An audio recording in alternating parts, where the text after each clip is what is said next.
Hello, everyone, and welcome to another episode of To Be Diced Adventures, presenting the Dimensional Dial of Dr. Diago. I am your host and Dimension Master, Matt, also known as War Tornado out there on the interwebs, and boy, oh boy, do we have another fun little session in store for y'all.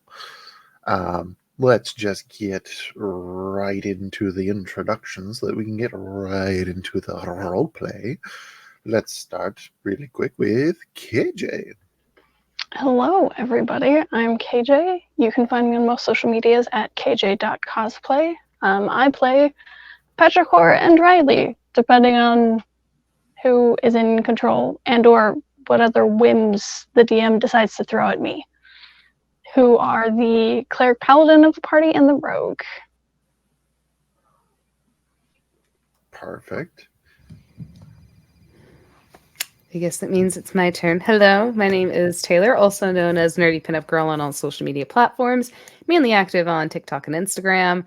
Today, for Dimensional Dial, I am playing the very pleasant and wonderful Xanthi Nightingale, who is the sorceress of the party, former alcoholic, and is just trying her best with all the trauma and the chicken and the child and the genie and just it's a lot. My turn. Hey guys, I'm Dia, also known as diavel.cos on all social media. I am a resident guest on the party at the moment, where I play Fairuz, an air genasi who's nothing more than a humble merchant, currently searching for a temple that once belonged to her benefactor.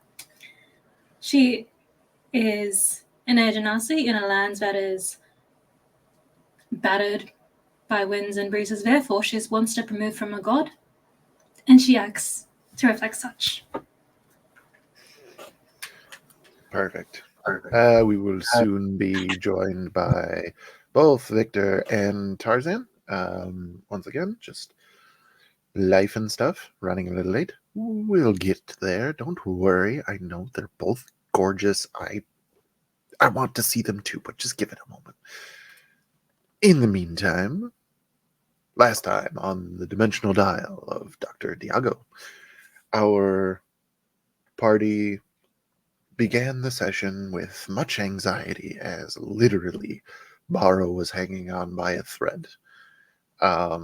In a moment, he was able to bring himself back onto the floating island that he was hanging off of and saving himself from a plummet into oblivion.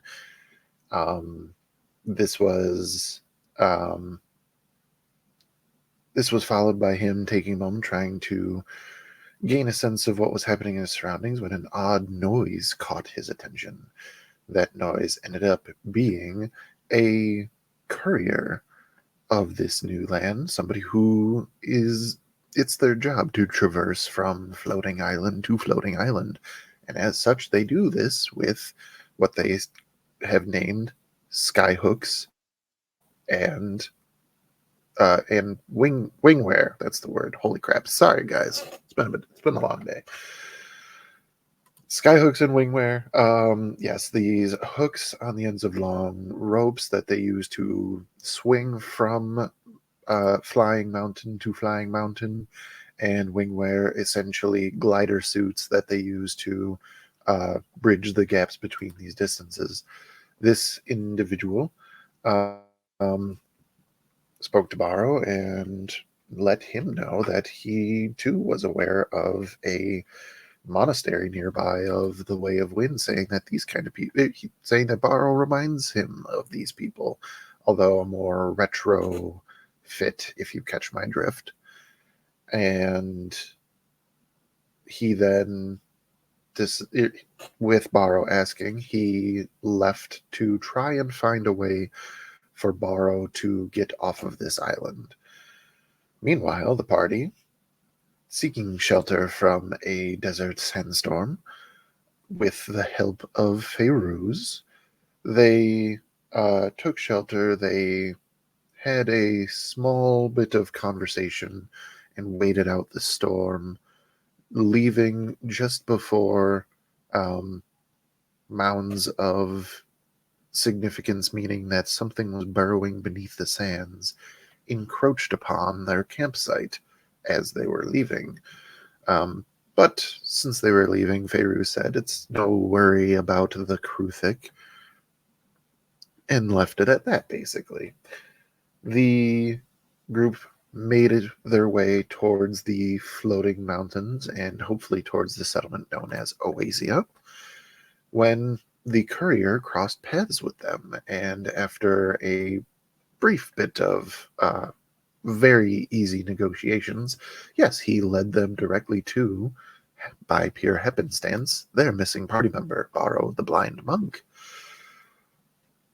Coming together and negotiating passage from Fairuz via literally ripping flesh from bone.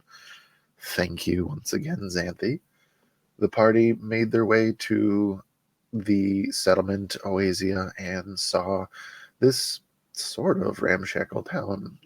Some variety of races, most of which, in one way or another, possessing either gliding or flying traits, and a lot of half technological, half magical um, influenced pieces of machinery around that, and different bits of styles of architecture, all showing the more so nature of survival in this area, and they were led to the only still standing piece from before these mountains were lifted into the air, the Way of Wind Monastery.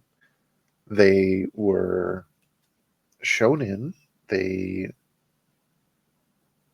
made their way, and they spoke to a master Xeric, a Aarakocra who was a little bit rough around the edges when it comes to his customer service skills, but nonetheless did reveal some information to the party about the history of this dimension. And after Barrow demonstrated some new bits of things that he's been learning, and a proper scolding from Xeric saying that they would not be helping him, Barrow was called to a meeting with somebody known only as Master Ugri, who, after Barrow made his way up to his private area, a Hedozi, older individual that seemed familiar with Barrow. With everything that was happening, Clucky left out of, we'll call it, boredom, and began playing with a new sight to him, these children that were Aarakocra, that are very similar to himself. Although they are not chickens, they are avian humanoids. And as he was getting to play tag with them, and in some shred of luck, not completely injuring every single one of them on every single interaction, a question was posed to him about if he was going to save them, if he was going to bring back the world, as it were. I see you, KJ. I see you. And upon inquiring upon what this child could mean, Clucky was shown a mosaic depicting an individual with stark resemblance to himself, standing surrounded by a, we'll call it, adoring public. What possibly could this mosaic mean? What could the significance of Master Ugri knowing Barrow be? And what is going to happen when we get to this temple that the party is going to help Feyruz find? These questions and more have yet to be diced.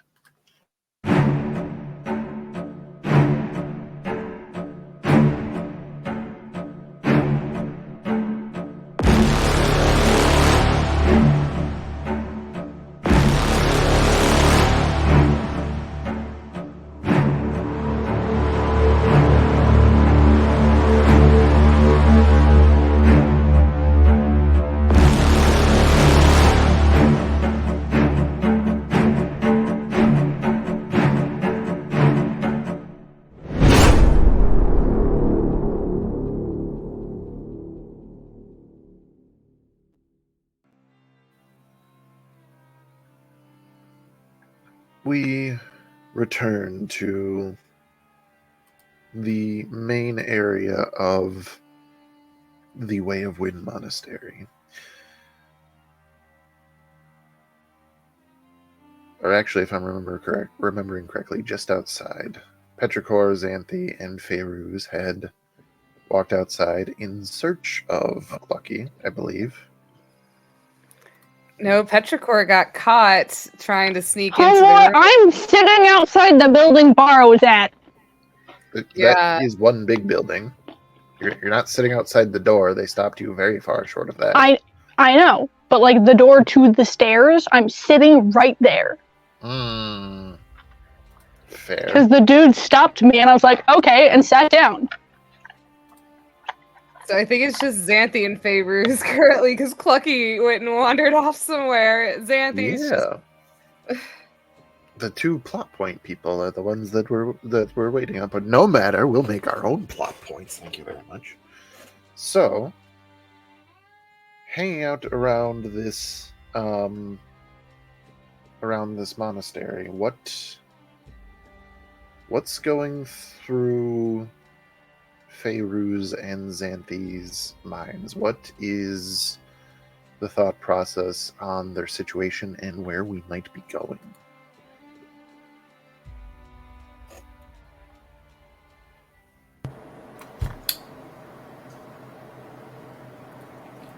I feel like both of them are sitting there with just question marks floating above.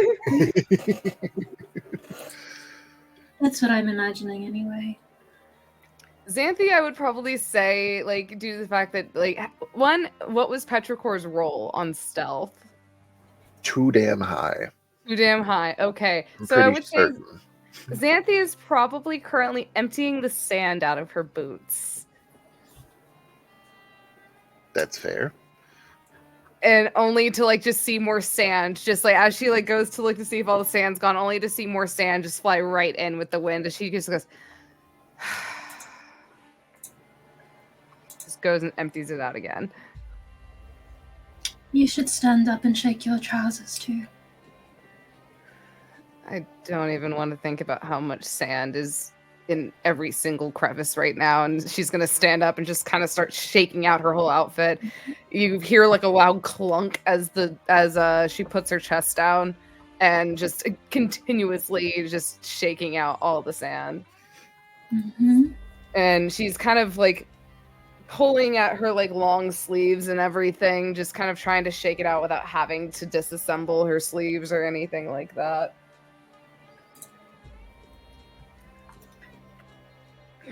God, I swear, there's just this crazy wind, and I'm already having to adjust to flying, and having to adjust to flying in these circumstances, this is fucking grand. And I think at this point, she might kind of just look around, noticing how quiet it is, and see if she can find Petrichor. If Petrichor is still at the same place that they were.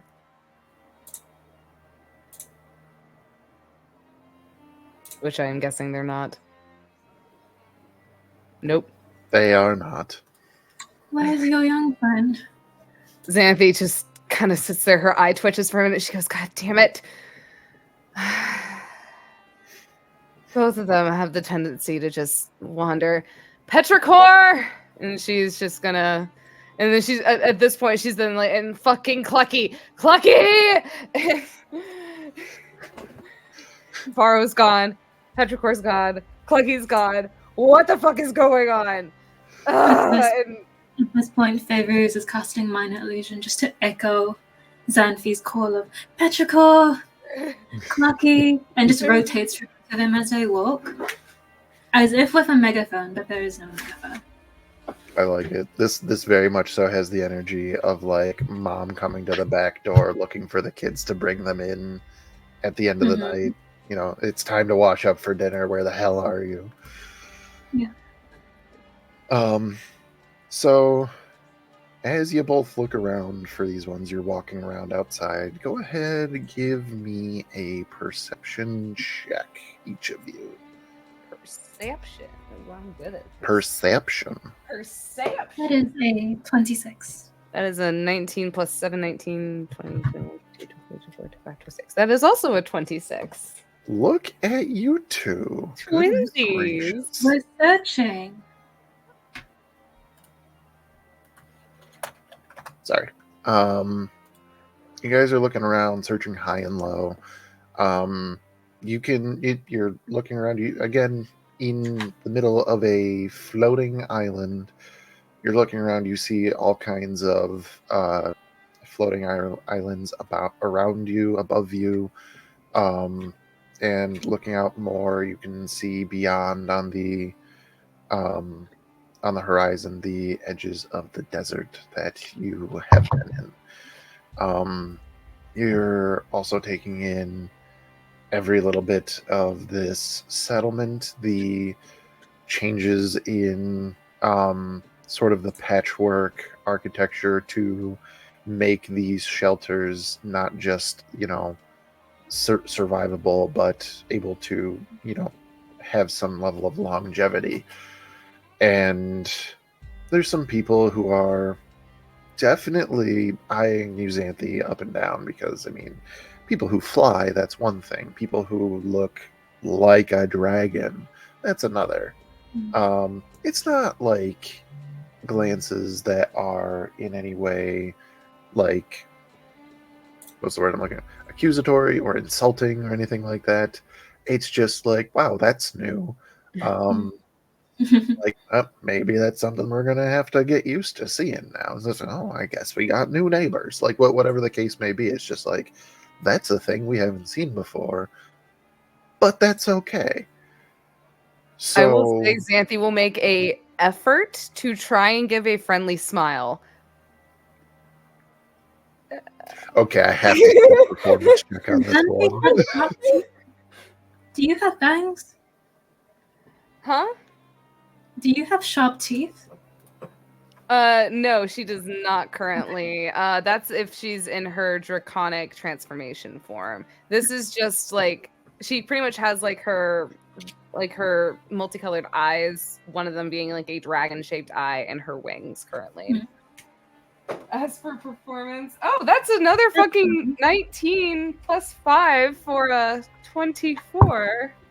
See, I was all set to send the gif of How to Train Your Dragon the First Time Toothless. But no, you got good. I mean, you kind of go into it with this idea of like, well, I'm gonna try and we're gonna see what happens, and then like you flash that smile and somebody's just like, oh, good morning to you, and keeps walking by and you're like, oh my god, I did a social thing. Xanthi, I think, will kind of like be confused for a moment as she like, because like if anyone like even just smiles or like just gives a friendly gesture back, she'll kind of like look around, being like, "Is this just somebody else?" So, with all of that, your matching Double Dragon 26s on perception, you don't spot a Petrichor or a Clucky, and you don't spot a Borrow, but you do spot something. Oh, what do we spot? You see off to the eastern side of this island that you're on. When you look out over it, you're pretty high up, but you can actually see, and it's something that you've kind of seen before. There are dust devils that kind of go between some of the islands. The wind's whipping between these land masses in the air, creates some interesting currents. So these are pretty common around the desert floor underneath what Faeruz would know as Oasia. Looking beyond one of these dust devils, you see a smaller floating island. And on top of it, you see a single person standing at the edge of one of these floating stones.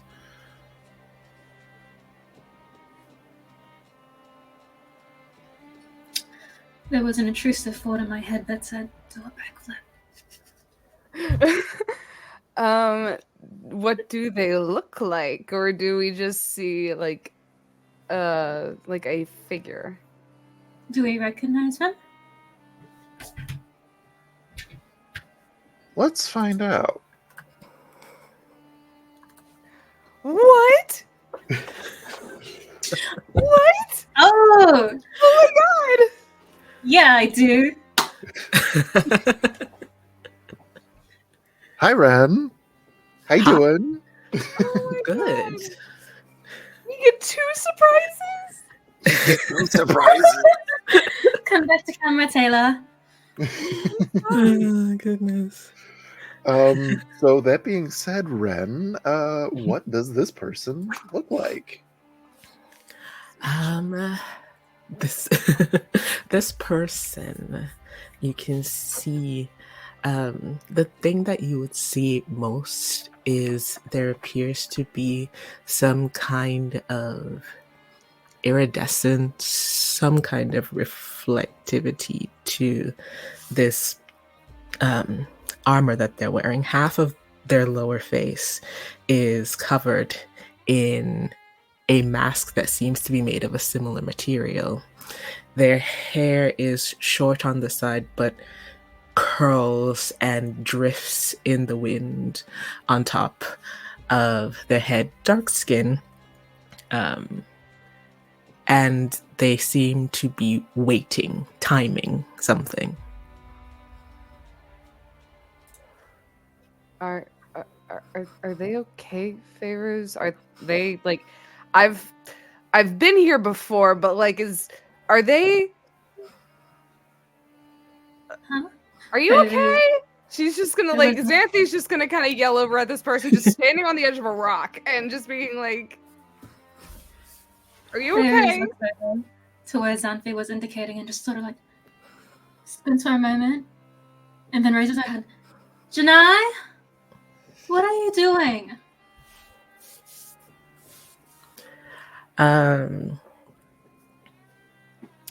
The figure will turn their head towards you. How far away are they? About 150 feet. 150 feet. Pretty decent gap. Yeah. Okay. Mind you, this is Sayre speaking, so she's 150 feet away, but it sounds as if she's like right next to Janai.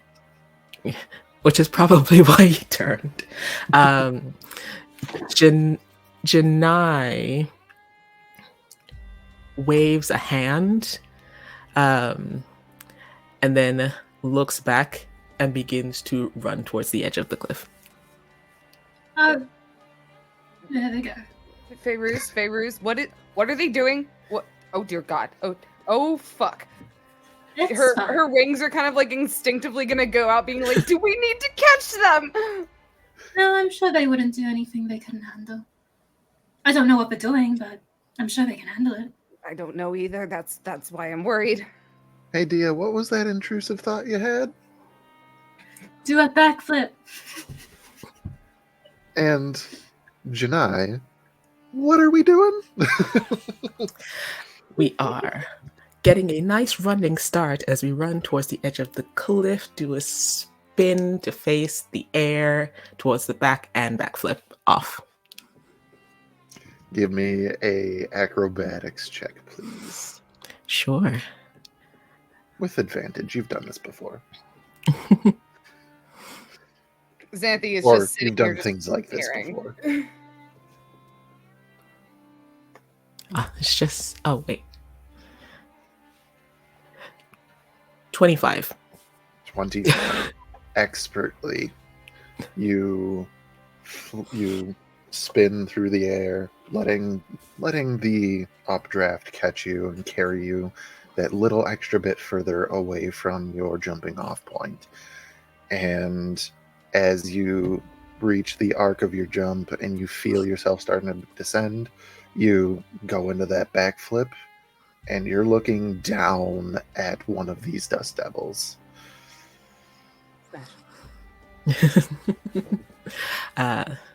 Timing worked out. So we are going to careen headfirst into the center of this dust devil. Expertly right into the eye of the storm, as it were. Mhm.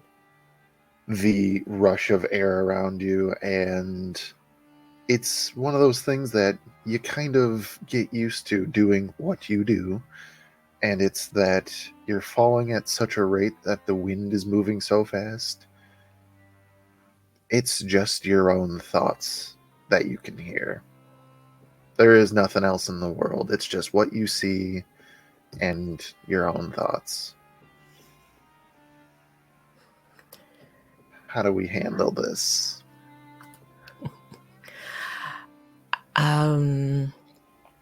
Janai is this I think is a moment when a lot of people panic, but this is where Janai feels peace. So they are going to continue the fall as they pick up speed once they hit close to terminal, because it's like a vacuum is created around them as they fall with the wind. So once they hit the speed at which they cannot go any faster, they're going to extend the wing glider and hope it doesn't break. Let's give me a second acrobatics check. Sure.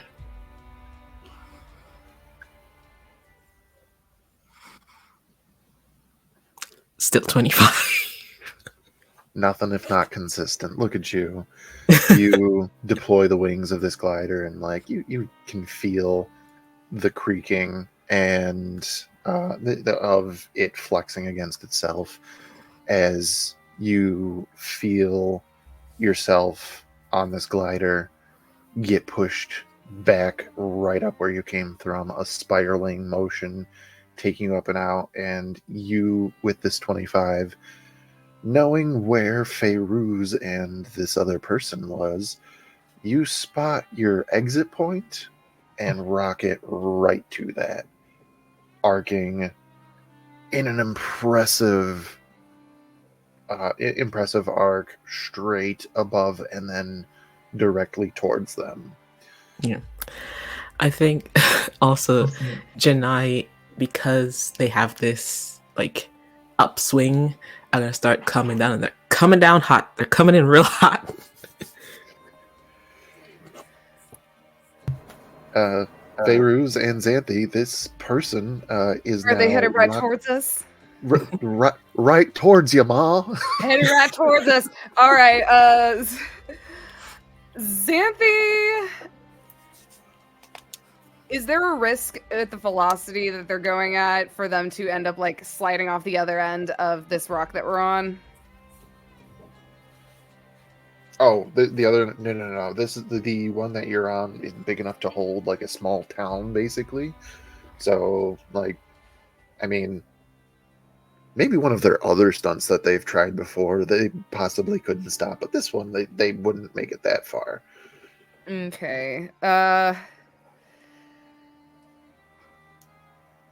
I would say probably Xanthi kind of turns to Feyruz and she's like, I hope you're right. I hope they know what they're doing. And she's just going to step out of the way.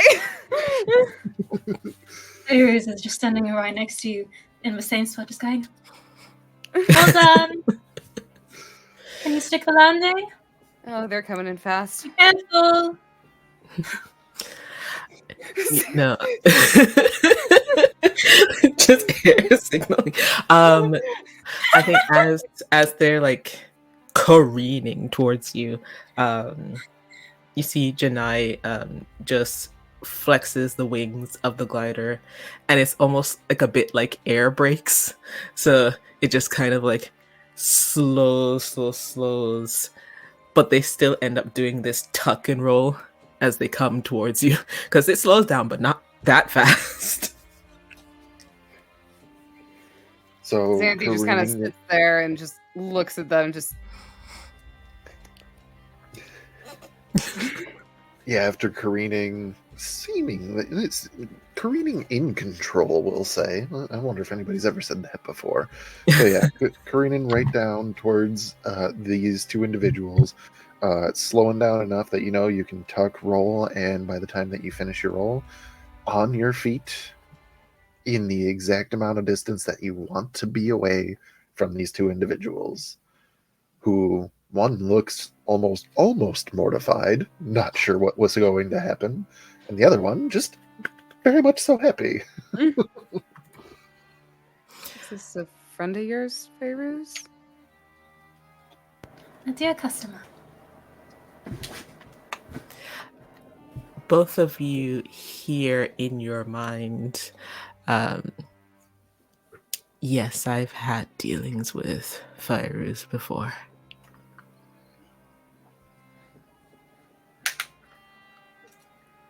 What brings you here? I don't often see you around these parts. Also, that was very Janai tilts her head. Oh, thank you. It was more I was looking for a good... This all continues in your minds. I was more looking for a good jumping off point than anything. Okay, so it is you that's talking in my head. I'm not fucking crazy, or it's something else. All right. Apologies for that. No worries. Just Be a little unexpected. And just kind of shrug. Just not used to anyone aside from my party members in my head. That's I an am interesting thought, Xanthi. Janai. It's a pleasure, Janai. I'm Xanthi Nightingale. I would introduce you to the rest of my party, but it seems they have wandered off on their own accord currently. I was hoping to find them, but it seems we have found you. Yes. Very strange lot. They're not from here. It's been very interesting. It's Not from here. kind of a long story. One probably best to be saved for later. Can Xanthi just insight check this individual? Sure. I mean, so long as you're okay with that run. Yeah. Technically PvP. Okay, that's 11 plus 11, 12, 13, 14, 15, 16. That's an 18. What are you inciting? She's just like bad vibes. Vibe check. Just straight vibe check. Like, is this person going to be trouble? I mean, trouble potentially. Oh boy. Define. They seem to be a danger. I would say danger. No, it's kind of hard to read with just this part of their face visible, but they seem pleasant enough. Xanthi will just kind of tilt her head for a moment as she kind of looks at Janai and then looks at Favors, and she goes, "If you don't mind my asking, are you also a Air Genasi?" No. My apologies. Half elf. Ah. Well, it's a pleasure. Sorry, just new places, trying to adjust to new people and everything. I'm not good. I'm not good at this socializing thing. I'm going to be honest with you. That's okay. Jesus Christ! Why am I the only one stuck here? Where is Barrow? Where is Petrichor? Where is Clucky? She's in a very high stress mindset at the moment, and I do believe she has a little bit of sunburn in places she's not accustomed to. So, Fayruz, I'm gonna go ahead and tell you, my mind is always stressed, but that's just again another story for another day. Oh, God. Okay. Trying to think. Petrichor, where the fuck is that little kid? You seem very concerned for your party members. Considering this is the first time I have been alone without my party Oh. in a very long time, I'm a little bit stressed. And considering one of them is a small child, well, two small children in one, it's complicated. But oh God, again, I'm not good at this socializing thing. Petrichor! minor illusion echo Petrichor. I'm wondering if you're trying to be helpful or if you're mocking Xanthi right now. I'm trying to be helpful. Maybe they can't hear. Petrichor. Lucky. Where are you guys? Where are you guys? Hey, Ruth, shut up!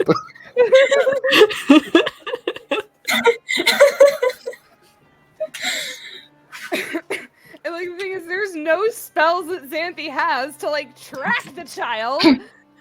Have Spells, you seen no, small child but with white hair? Do you know? There are many small children here. Specifically, the one you mean, I don't believe so. Well, I'll tell you, there is a small child here now, and she's then going to kind of like tap on the side of her head, and she is going to go, Petrichor! I was trying earlier because Janai started speaking in your brain, and you were like, "Oh, I'm just only used to my party doing that." Yeah, the party you're trying to find that you can communicate with telepathically. Xanthi freaks out about the little things. She wasn't thinking about it until someone, spoke in her head, and and Petrichor just hears in their head, Petrichor! Why am I alone? Camera. I have lost Clucky. I've lost Faro. I've lost you. I'm lost. Where are you? I am unsupervised. I need an adult. Wait, I am an adult. Fuck! I need an adult to hear it. I gotta breathe for a second. Oh. Petrichor, Have attachment. finish loading up. Download. Petrichor, hello. Is the Wi-Fi bad? Hello.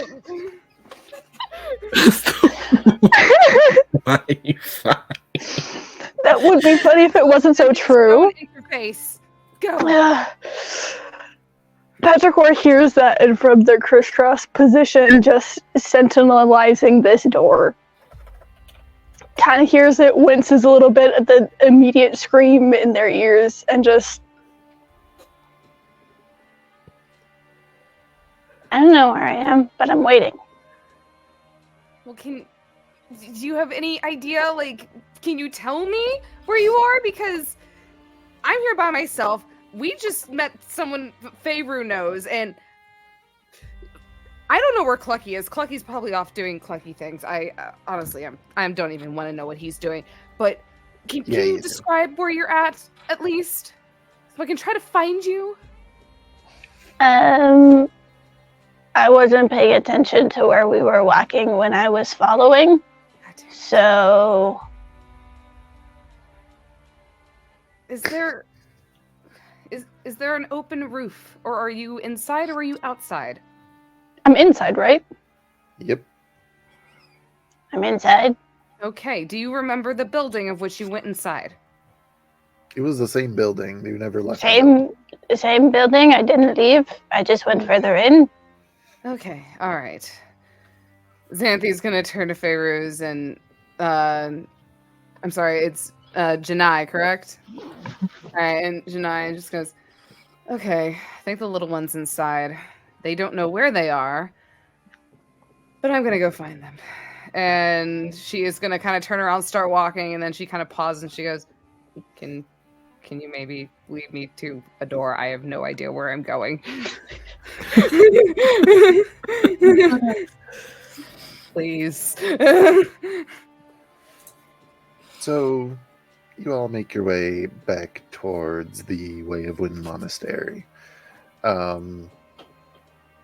Inside Petrichor, as you had this intrusion in your mind, and it made you wince, the gnome that is, standing guard over the door to make sure you don't go in, just kind of, looks down at you concerned, as you then have a mental conversation. So, when Xanthi says, hey, we're coming, and you just kind of come back, they're looking at you so quizzically, because, I don't know, do you pantomime during this mental conversation? That's what I pictured.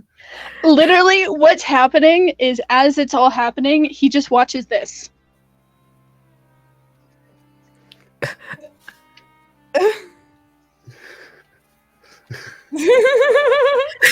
And that's it. So when you look back in his direction, she goes, "Are you okay?" Yeah? Why? Nothing. Just no matter what they say, it's only a problem if you start losing the arguments with yourself.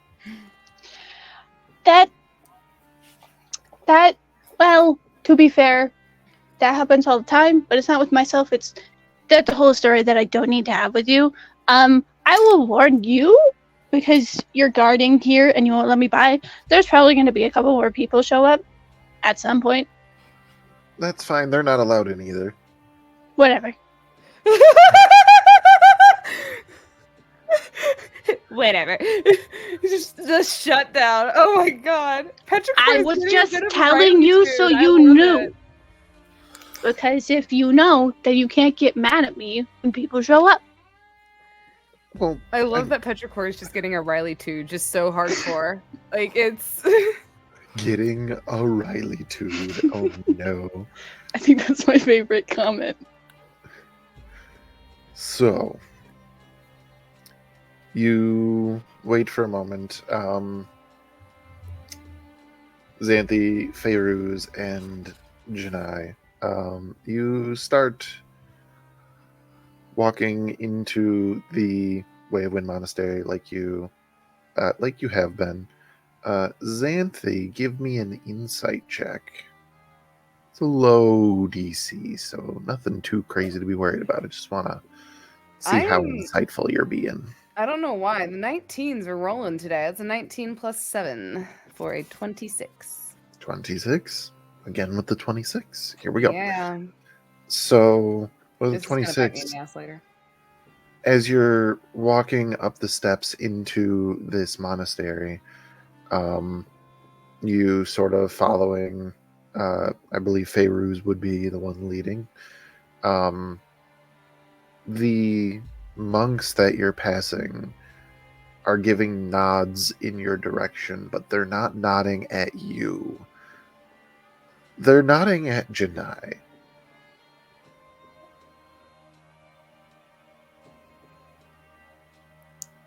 I was thinking while Xanthi's walking, Xanthi will kind of be like, so, Janai, is it? Do you mind? I mean, you don't have to, but do you mind telling me a bit about yourself? Are you also a monk here at the monastery? I am. And you see, there's like a hesitation. Xanthi raises a brow as she just still is just looking at Janai. Yep. Janai, who has been like nodding back respectfully at the monks, it's like, I am not what some here would consider a great student, and so yes, I am sort of, mostly, kind of, a little bit. Granted, that was a yes or no question, but if you just didn't want to answer the question, you could have just said that. But whatever works for you, buddy. Well, I thought we were doing a thing where I tell you something about myself and then you tell me something about yourself and then we form a friendship. Oh, that's how it works. Xanthi kind of sits there, she blinks for a minute, and she goes, my name is Xanthi.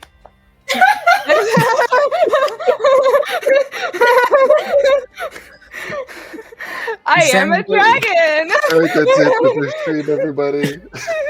We've reached the peak. It's not going to get better than this. No, okay, I'm just kidding. But Xanthi is just like, well, my name is Xanthi. I'm a sorceress of sorts. Granted, it's kind of a long story. I get my abilities from dragon's blood. That's another long story, but kind of explains the whole wing factor and everything. But Pretty much just kind of trying to make our way back home with my party. And we pretty much have no idea where we're at. We just arrived here and then saw one of our friends just kind of hanging off the edge of one of these floating islands. Interesting. So many questions. So what is first, are the claps a prerequisite to your name at the ending? Or is that just like an embellishment that happens after? So I have these intrusive thoughts, and sometimes it's either I set something on fire. Well, if it's either shock something by accident or I clap. So. Okay. I see. What also is the prevalence of dragons? Where are you from? So what would we call our so what's the land that we are from originally? You are from a land called Aetheria, which, when you say that, Janai, and you've already had the conversation with Fairuz, this is the same land, at least in name. The continent is still called Aetheria. It is just the landscape is incredibly different. Well, we're from Etheria. It's just we're kind of going through. I guess the best way to put it would be dimensions. There's this whole crazy. Okay.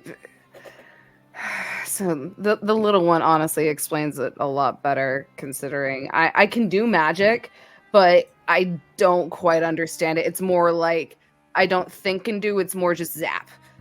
And they tend to have a better understanding as to how this works, but pretty much we have been traveling through different versions of this world, and this one apparently seems to be from the way of the wind, as Baro called it, another member of our party, and he's off somewhere doing God knows what. Also, keep your eyes out for a giant chicken. I know it sounds kind of strange, but just keep an eye out for him. Chicken. Just trust me when I say giant chicken, you will understand exactly what I mean when you see it. A poultry Aarakocra, who's not really an Aarakocra, but looks like a chicken. You can't eat him. Please don't try to eat him. Why would I want to eat the That's fine. Yeah, just keep an eye out for a giant chicken. And she's gonna like keep walking me like, Petrichor! My favorite thing about this entire game is people interacting with the party when there is no frame of reference for anything that they're saying. Because it's just like, yeah, just look out for a chicken. Why? Again, Xanthi is not good at socializing, and you've left Xanthi alone with two strangers! I did nothing. Petrichor! So what I've gathered from my interactions with them is that they seem to come from a sort of mirror dimension, but the mirror has been cracked and fragmented, therefore it's not the same dimension, but it is in name as well. My friend is also a monk, but not from this monastery, from our understanding. But he is a monk. Oh. Good for him. Kind of a long story, if I'm going to be honest. We've gone through a lot these past few weeks, and like I said, this is the first time I've been separated from my party. And she's just again like to be experiencing a lot of tension because of this. I assure you, nothing bad will happen to you here. Xanthi the amount of danger you are in is very small. Xanthi kind of sits there and she just kind of chuckles to herself for a little bit, and she goes, "Oh God! Every time we think that, it's always the opposite." If there's one thing I've learned, at least traveling from dimension to dimension and just adventuring as a whole, is that there's always going to be fuck-ups coming out of the fucking woodwork, and they will take you by surprise out of nowhere. Yes, things can sometimes take you by surprise. I don't like surprises.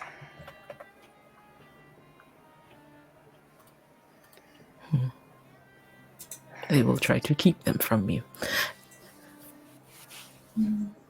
Not sure if that would be a good thing or a bad thing, or that would make me more paranoid, but I'm just not going to try and think about that too much. Petrichor!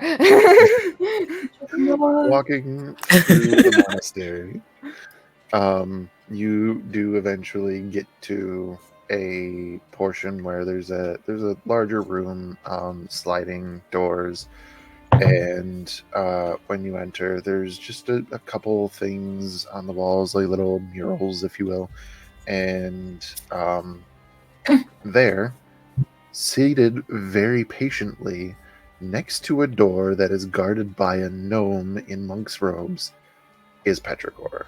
Like, literally just sitting, I want to say just in front of, but like off to the left of the door. Xanthi kind of lets out a sigh. She kind of like power walks over to Petrichor. No, Petrichor is fully sitting in front of the door.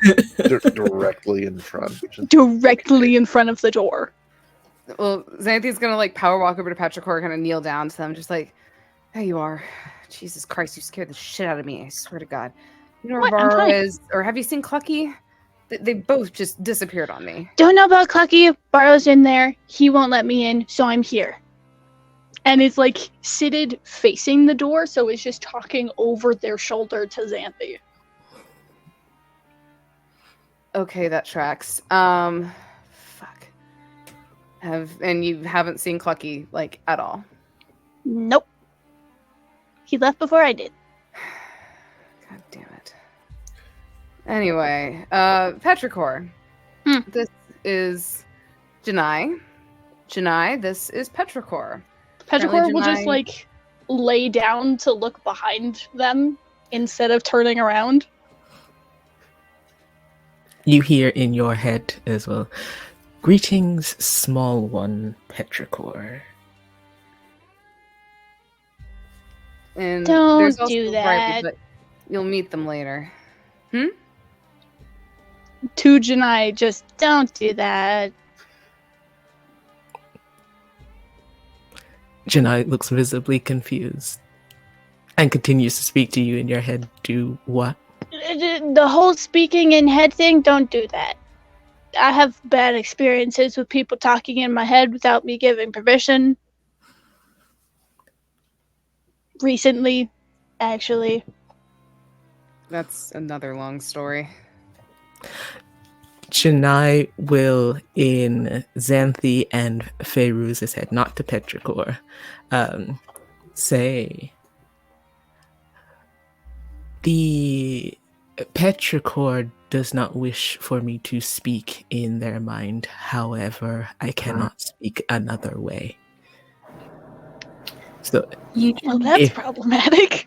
Xanthi will kind of look at Petrichor and just kind of go, Janai said that they really can't speak to you in another way, but I do understand as to, the whole voices in the head thing, considering the last dimension and everything that happened, but...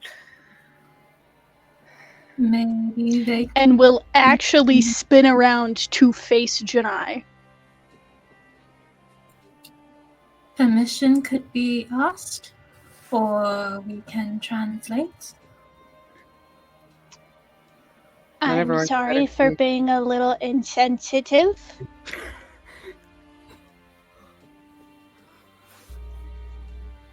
We're kind of at a crossroads, I guess. We can work around. It will just take a bit of time for word to get to you between you both, but that's fine. Not me plotting all of the ways for that to be problematic. Petrichor. You leave me alone. So, question, DM. If Janai is to, like, speak in, like, Xanthi's head, where Xanthi has the mental thingy doodad, the speaker do, can Xanthi allow the speaker dude to speak through and allow Janai, or would that technically just be the same problem? It would It's be the the same same problem. problem. Yeah, it was the same problem. God fucking damn it! I think that I might be able to do a workaround, but I'm gonna need Give it time. Give it some- time. I can try a thing here. Let me start this way. Let me start. No, we don't need to message people. We'll start here. Ren, Aye. did you choose languages for Janai when you created this character? I think so. Hold And on. were any of them ones that you were like, oh, I'll pick this just to pick this? Because if they were, like, something that you're like, I don't really need this. Mhm. How do you feel about swapping one of those for sign language? Yeah, that's fine. Yeah. Okay. So, with this new knowledge that I've just inserted into the game, like a syringe, Mhm. would Janai attempt sign language? Yes. Petrichor I know the probably question. wouldn't. Hold Huh? on. What? Listen. What? Listen. Listen. Listening. I also have one language that I just picked because I had the option. Theoretically, My question is, do you want to swap a language that Petrichor knows, or I know for a fact you have languages that are up for spare on Riley. do I? I What do. fantasy languages would Riley know? This is so fair And because there's tell me, one. There's one And- that Riley has. and tell me that it doesn't make sense that your very educated parents, including your father who was an EMT, would not have made it so that your child, his child, knew sign language. I'll also say, because Riley knows thieves can't, I can absolutely say that Riley would take certain bits of sign language to use as thieves can't. I like it. It also makes sense considering usually, like, in a place where war is very common, a lot of bombings, most people's eardrums are gonna get busted out. Sign language probably would be more of a common way, especially when it comes to silent, like, infantry guerrilla tactics and stuff. So, especially if your thing's getting invaded, sign language, fucking silent We'll place. say that for the sake of clarification, is this American Sign Language? For Riley, it is. For Right. Riley, it technically would Yeah, there's be. enough of an overlap just with the natural Just- gestures. But Just like for some reason, English and Common are the same Are language. the same. Yeah. American Sign Language and Common Sign Language are the same. Riley But the is funny just thing very good is- at charades. If you. Riley is amazing at charades, but if, like, we have found this out. When Riley is writing in English, writing it down, the script is entirely different. So nobody actually knows what Riley's writing when she's writing down what she's saying because the alphabet's different. It just sounds the same. So yes, Matt, Riley would know sign language. So, what would Janai attempt to sign?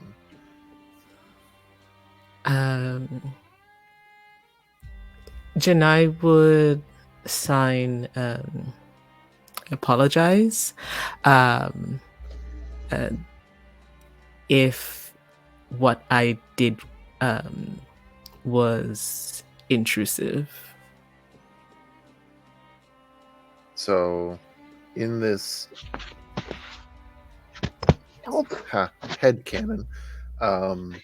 Petrichor doesn't quite get it, but there's that poking at the back of Petrichor's mind of Riley recognizing what this is.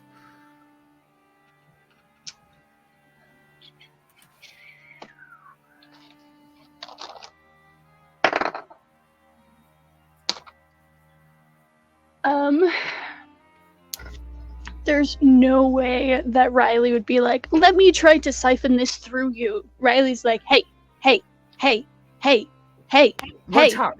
hey. Want to talk? And Petrichor would just kind of, you would see such a like annoyed look on Petrichor's face for a half second. And then what Xanthi is very familiar with as the switching between Petrichor and Riley, which takes a solid minute because they're still learning. Just give them a minute, Janai. Hold on. I think we're about to meet Riley. What a weird way to say that. Things out of context that would make absolutely no sense. Honestly, sometimes that's the best way for them to see it and then explain it afterwards. It's true. It's true. I also believe that this would be Feyru's meeting Riley as well. I don't think Riley's made an appearance in this dimension yet. I have no idea what they're doing. But I'm sure it's fine. Hold on. Let me... Long story short, if you remember me saying how technically it's like two kids, well, there's Petrichor and they have like that glossed over face, like where their souls leaving their body, but it means that so technically there's two brains in one body and they're currently switching. You're about to meet Riley, I think. Janai's eyebrows raise into the hairline. It's another long story. Petrichor used to be a robot, and then their consciousness got brought into Riley, and it's a long story. I'm just gonna tell you that. Like I said, everything's a long story. Everything's a long story. It's been a lot. It's been a lot, Janai. And then Riley comes to awareness and kind of blinks for a bit, getting used to being in control again. Hey, kiddo. And looks excited and will sign back, I never get to do this. Hi, I'm Riley.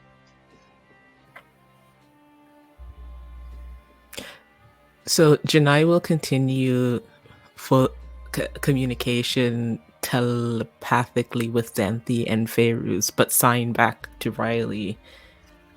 You share this body. They'll sign back. It's a little complicated, but basically.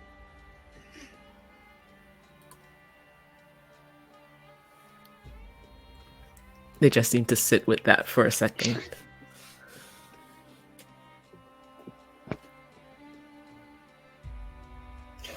With that, a person walks by the door that you all walked in from and then walks back and looking in with a quizzical look on their face. Brother Calric, have you finished your chores yet? And the gnome looks up at this person like, I'm sorry, I've been trying, but I was instructed not to let anybody upstairs and they won't leave. I'm telling you, this kid's not going to move. I can try, but... No, we're staying right here. Sorry. And he's real important to Petrichor, so we're staying here till he comes back. And I am not leaving. My eyes are not leaving this kid again. This individual, humanoid looking, bald head, masculine features, just kind of. I'll leave you to it then, and Brother Calric, I'll see what I can do about your chores. And they just kind of, thank you. Petrichor might have apologized for being problematic, but Riley doesn't care. Riley does not care. Riley has no such compuncture. Nope.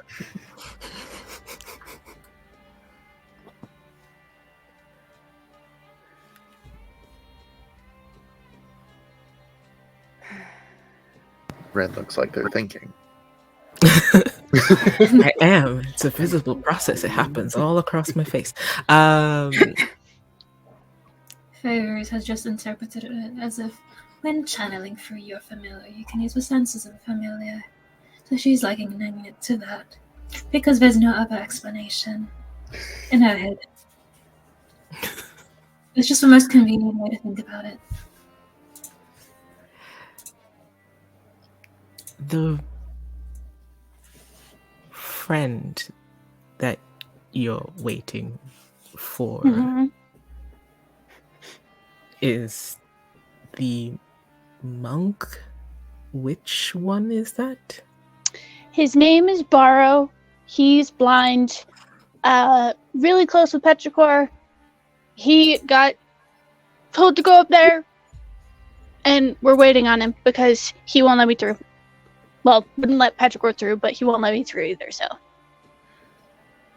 Janai, just for context, Mhm. up there, as Riley said, that is the personal space for Master Ugri, who you've seen once when you were being when you were first brought into the monastery, as like you're going to be doing monk things now. He welcomed you, but that is the only time that you've ever seen him.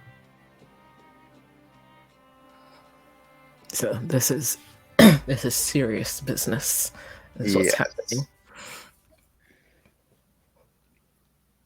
I will say, even this, knowing your daredevil nature, gliding or flying or otherwise traversing past the upper levels that do have balconies and very large windows and open areas that you can see in, you haven't even spotted him that way.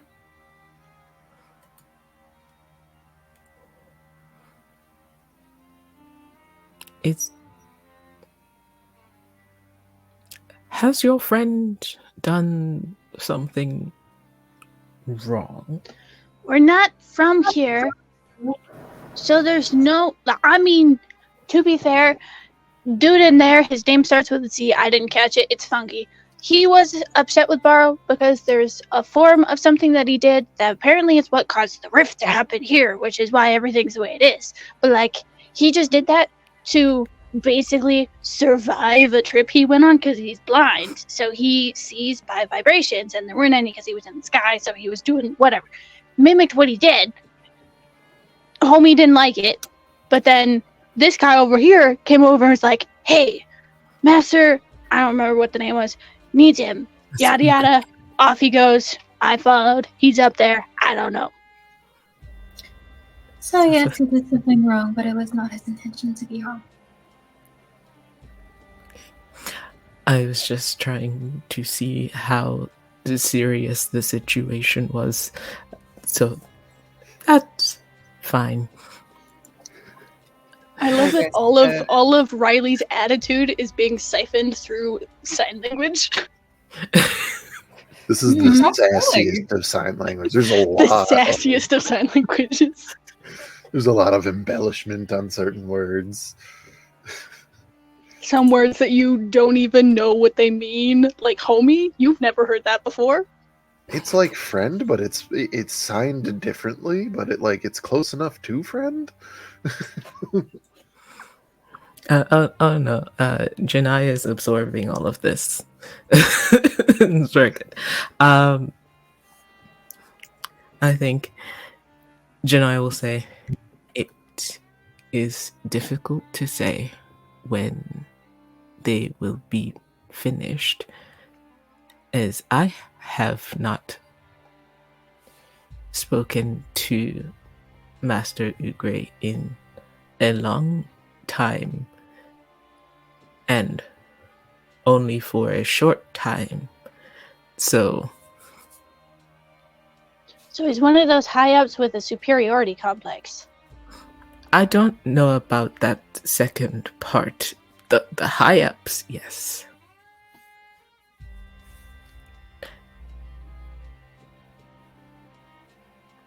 You said you met Master Zed Zurich? Mhm. Eagle-looking guy, very grumpy. He was a dick. What the kid said. So you met him on a good day. Okay. A good day. Yes, you would not have liked to have met him on a bad day. It was quite civil for the most part, actually. No, I think it was a good day. I think so too. All I'm saying is if they had thrown any more attitude at Petrichor, I was about to come forward and he was about to catch my hands. Catch your hand? It's a phrase that basically means I was gonna fight him. Oh, you would have lost. Wanna bet? I will bet on Not that. really, because you would have lost. Yeah, I feel like it would be an unfair bet you would lose. Petrichor, Riley looks so certain that she'd be able to win that fight. Xanthi just kind of sits there and just chuckles. The best bet to make is one you know you will win. I will say the kid is really hard to catch. Damn right. This reminds me, for context, so is Janai signing to Riley and now Riley is speaking aloud, or is Riley No, continuing to sign? Riley's been speaking aloud the entire time, but is also signing back because, Makes sense. you know. Makes sense. I like it. So, with that being said, almost as if his ears were burning, a certain Aarakocra figure walks into the room, Oh boy. looks around, and his gaze stops on Janai.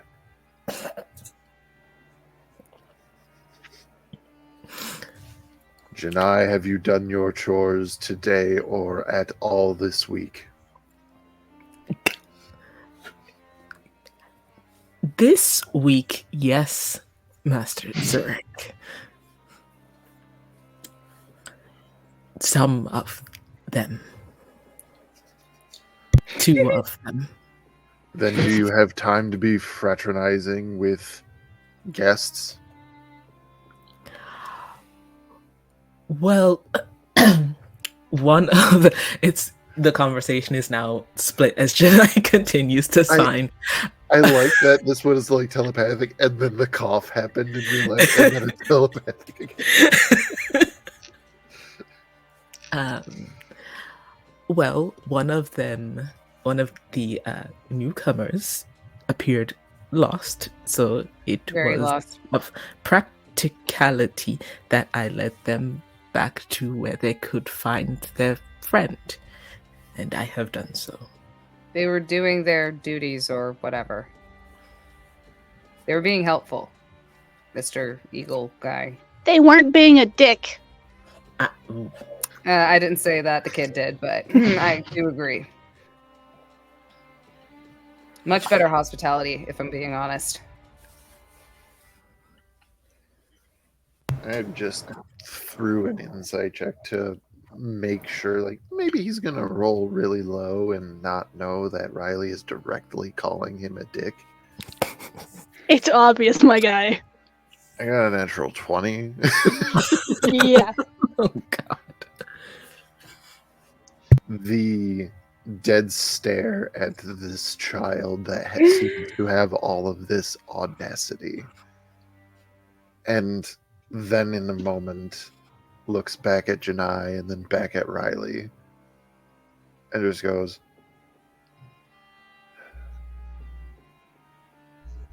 "You two cannot be fraternizing together." Why not? It's not fraternizing, it's called having a conversation. It's called being a bad influence on my student. It's the conversation! Look, we just met this individual, and they're not going to be a bad influence. How dare you even question the ability of your student being influenced in such a way? And honestly, I find that very insulting to Janai. I like that smirk. Like Janai's like, no, he got a point. That's why Feyre is just like, right. Master Zurich, I didn't think there was anything pressing that I needed to be doing right now. However, if you are here to communicate to me something else, then I will go and do that. But I am a bit interested to meet this monk. They have a friend?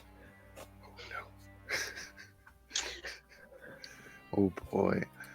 Riley is Not the staring right at him, thing to say. hoping he'll do it. I will say Xanthi will be slowly kind of inching her way in between Riley and fucking Zurt. And as you're like overlapping Riley, Riley's just Xanthi just takes Mage Hand and just slowly pushes Riley back behind her. I just picture Riley just like every time with this little thing. I'm like, yeah, so what? So what? Actually, You got a Xanthi's problem with going that? Xanthi is going to put one hand on her hip and allow like Riley to just kind of peek through the triangle in her arm, just direct eye contact, begging him to say something. I can only hold them back for so long, my dude. This entire time, Feyre is just on a window, just like kicking her legs back and forth, watching this entire thing go down. I mean, I every so succeeded.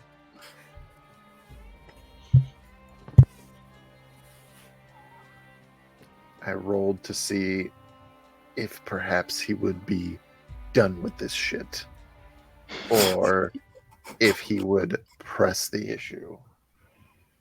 Looking around at everybody.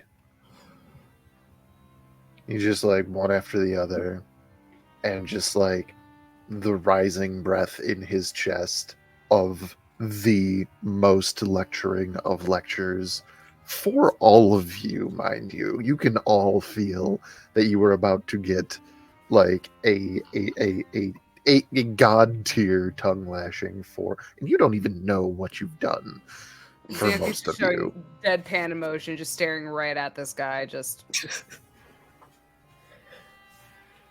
So between the deadpan emotion, the I'll call it aloofness of Feyruz, the totally I'm innocent look of Janai, and Riley's fuck around and Do find it, out coward. looking at all of this, just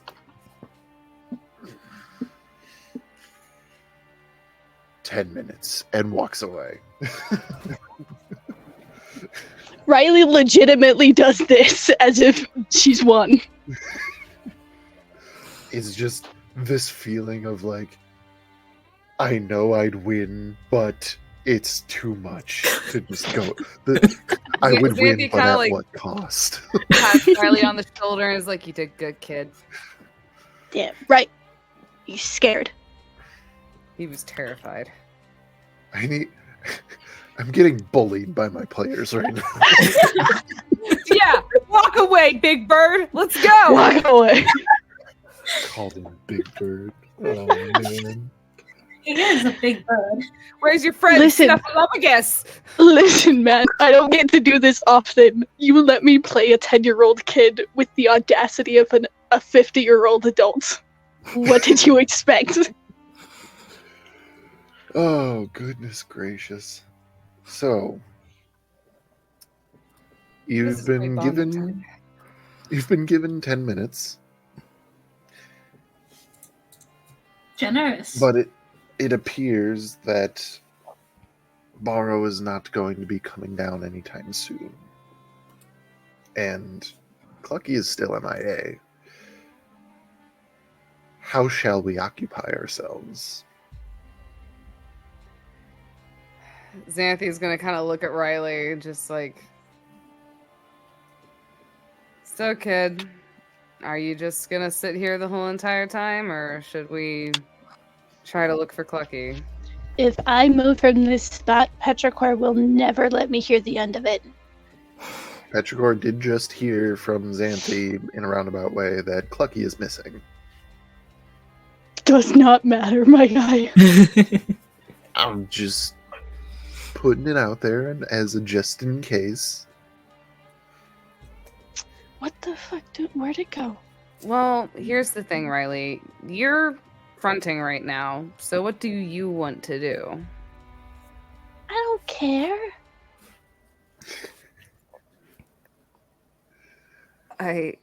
I'm 10. Looking for the giant chicken isn't interesting. I'm going to I see feel like that. most 10-year-olds would find looking for a giant chicken cool, but okay. Yeah, but I adventure with him. It's different. Well, okay, so would you rather we go and find Clucky or we have to pick him up from the monk jail cell when he ends up getting arrested for some reason again? Listen, did you not see the look on his face when he saw those little kids? Did you even try looking there? Have you ever thought that maybe gym, Clucky so- just does not know his own strength? Have you? I'm terrified he's going to break someone's back playing tag. But you also have to think, Clucky is super excited about, I don't know if he's talked to you guys about this. He's never ever really met anybody of his kind before.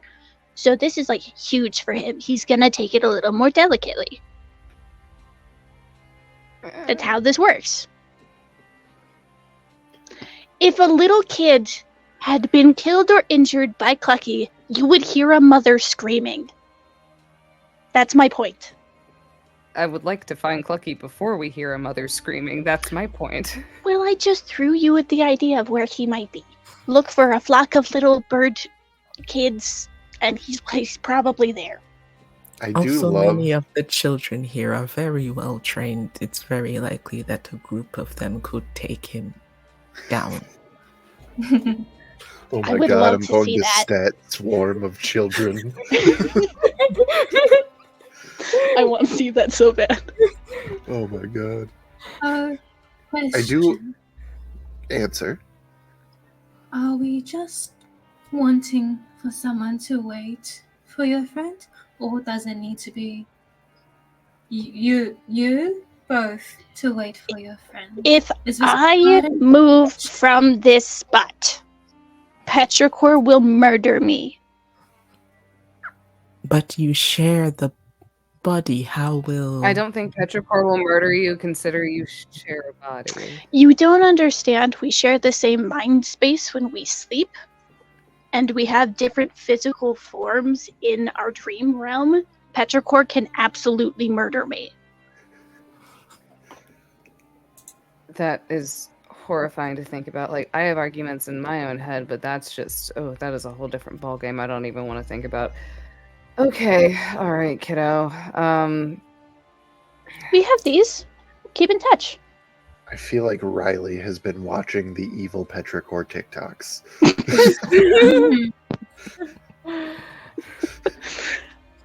Xanthi will kind of just, like, she's gonna kind of just think things over. She's like, I am going to be left alone with strangers again.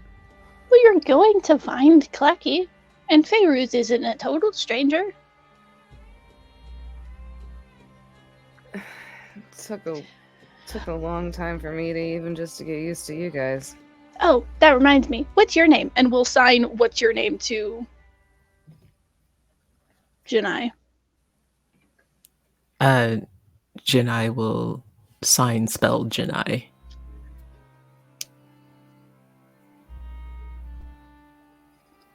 And then we'll ask if there's like a specific sign that you've made for your name.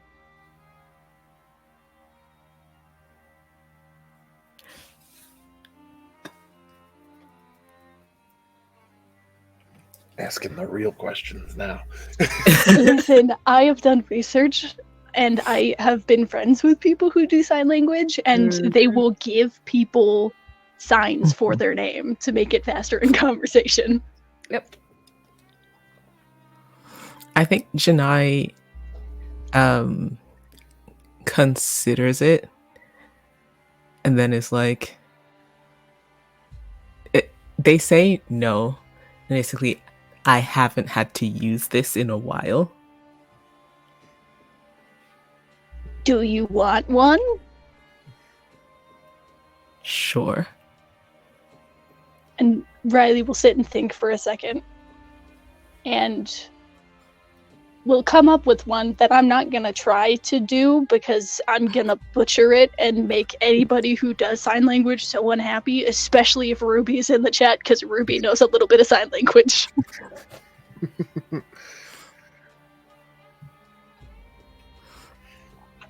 They appreciate it. And then we'll, outside of when they said, hi, my name is Riley, they fingerspell it. But then we'll fingerspell their name again and give you the sign for Riley's name. They do it back to you.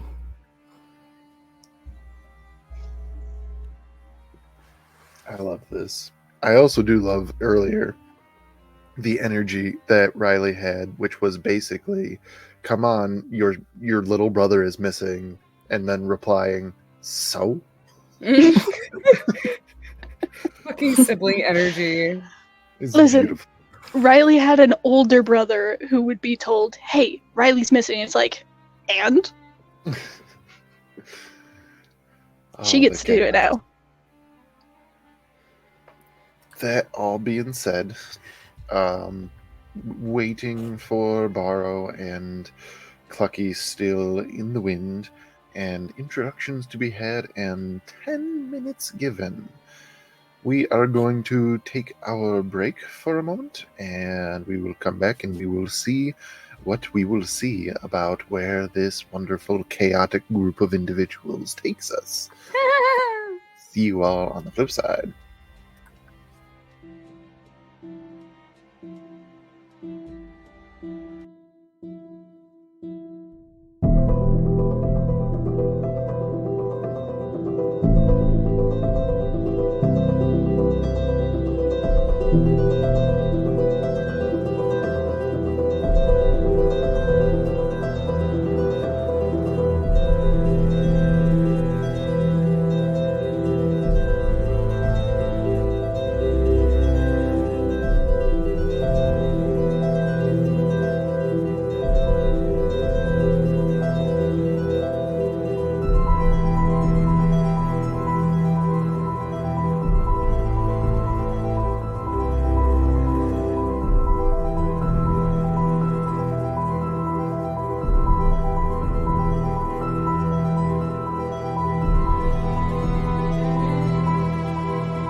And welcome back.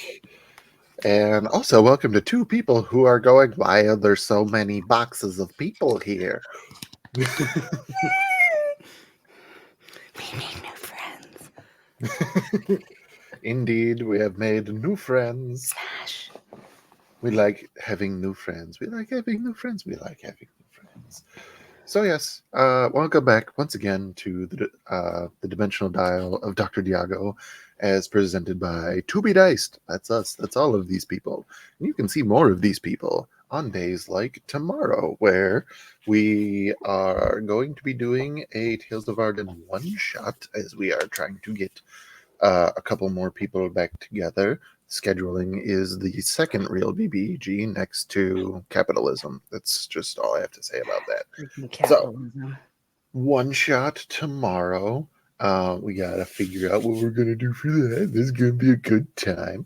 After that, still again scheduling the BBG, figuring that out for Frontiers of Eberron. But I can assure you, I believe I can assure you, I feel like I'm about to get my legs cut out from under me on this one. But I'm gonna try. Tuesday, Edge of the Empire, with the one who is distracted by his own dice. Got burb in it. Little burb. Little burb. Yes. As far as I'm tracking, yes, we are on track to be on track with tracking. So, all of the tracks. We do lots of tracks. Yeah. Don't you Victor, fucking don't. do it. Victor, don't. Victor, hey, quick, before he has a chance. So yes, Tuesday, Edge of the Empire with Sir Daddy Tarzan, confirmed ish, not really, we'll see. But if there are any other developments, then you can catch Sir Daddy Tarzan 82855 all the way down there in the corner. He always puts out That's me. a nice little video, usually on Sundays or Mondays, about everything that we are going to be doing throughout the week as To Be Diced Adventures. So, and after that, we will be once again back here for the Dimensional Dial, and then we do it all again. Why? What? Because we love to, and it is a way to get out of this real world into a fantasy world where we can get some awesome things like free healthcare and 8 hours long rests and other things of that nature. And 1.7 million credits. 1.5. The other 200,000 were gifts. We're figuring that out. Yeah. Yeah. But yes, And if we don't like one dimension, we can just go to another. sort of. We can just go. Kind of. We're trying. Ish. We're trying. We're getting there. It'll buff So, Time is a weird soup. out. time is indeed a weird soup. Without further ado, What's it do? Mr. McCluckerson. What? That's me. That's exactly what you said. Right? Yeah, that's right. Saw a big fucking painting of myself. Immediate thought was, oh, I need to go get the rest of my family. So yeah. Clucky immediately, like breakneck speed immediately, bolts off into the air and goes scurrying about trying to lock down everybody within his group, his party, his family. The hatchling, the broken one, and the blind one. Not even So- giving them a chance to react, just snatches them up and carries them with him. Well, that's the fun thing because Clucky hasn't really had to experience this, but he's about to learn what all young individuals do. Time flies when you're having fun. You look around, you are outside, and after playing with all of these Aarakocra children for an indiscriminate amount of time, and as you're looking around, flying around, like flying between buildings, going down the street, going over here, going down here, you don't see anybody that you recognize. Oh yeah, I'm lost. The only thing that you remember is coming here and the last time that you actually saw any of them was back at the monastery, where Barrow was led upstairs.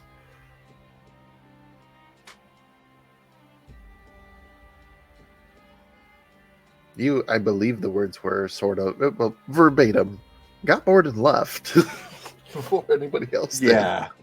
Yeah. That was a thing. He left before Barrow got called upstairs too, so he wouldn't Oh, even that's know true. that. That is true.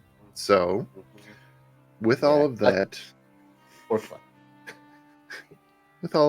what's Clucky doing? Well, so yeah, after seeing this wall displayed out before him, initially, he doesn't even take time to process his own whereabouts within this facility, and he just immediately takes flight. He didn't even register how he got here because he was just solely focused on chasing around these kids and whatnot. He doesn't recognize any of the terrain that he's currently found himself in. So, what's his usual method of getting his bearings and hopefully tracking where he just came from? Flying straight up and looking around.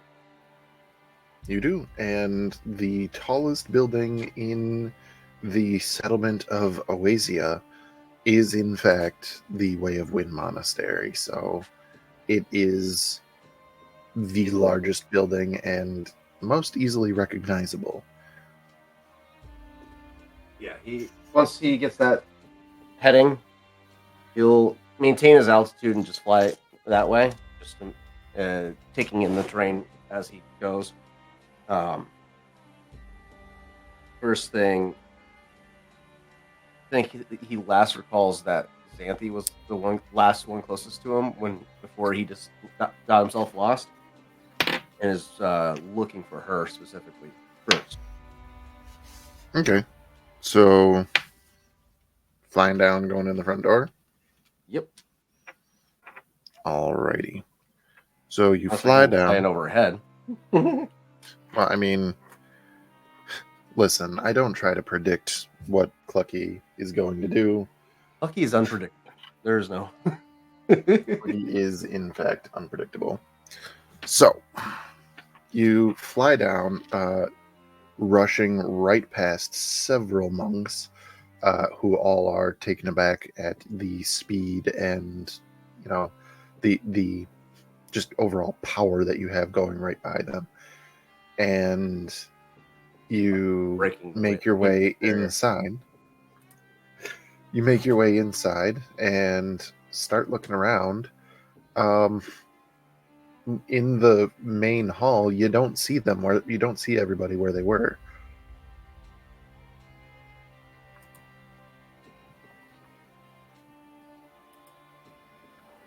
Where the fuck is everyone?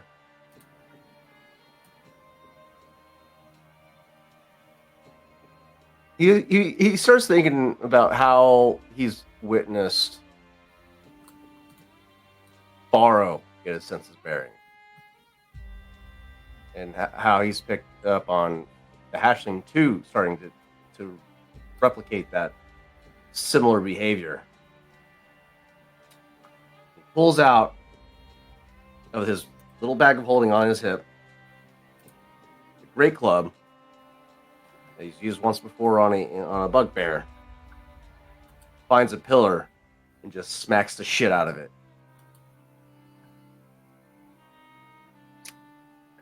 Does he get a sense of sound?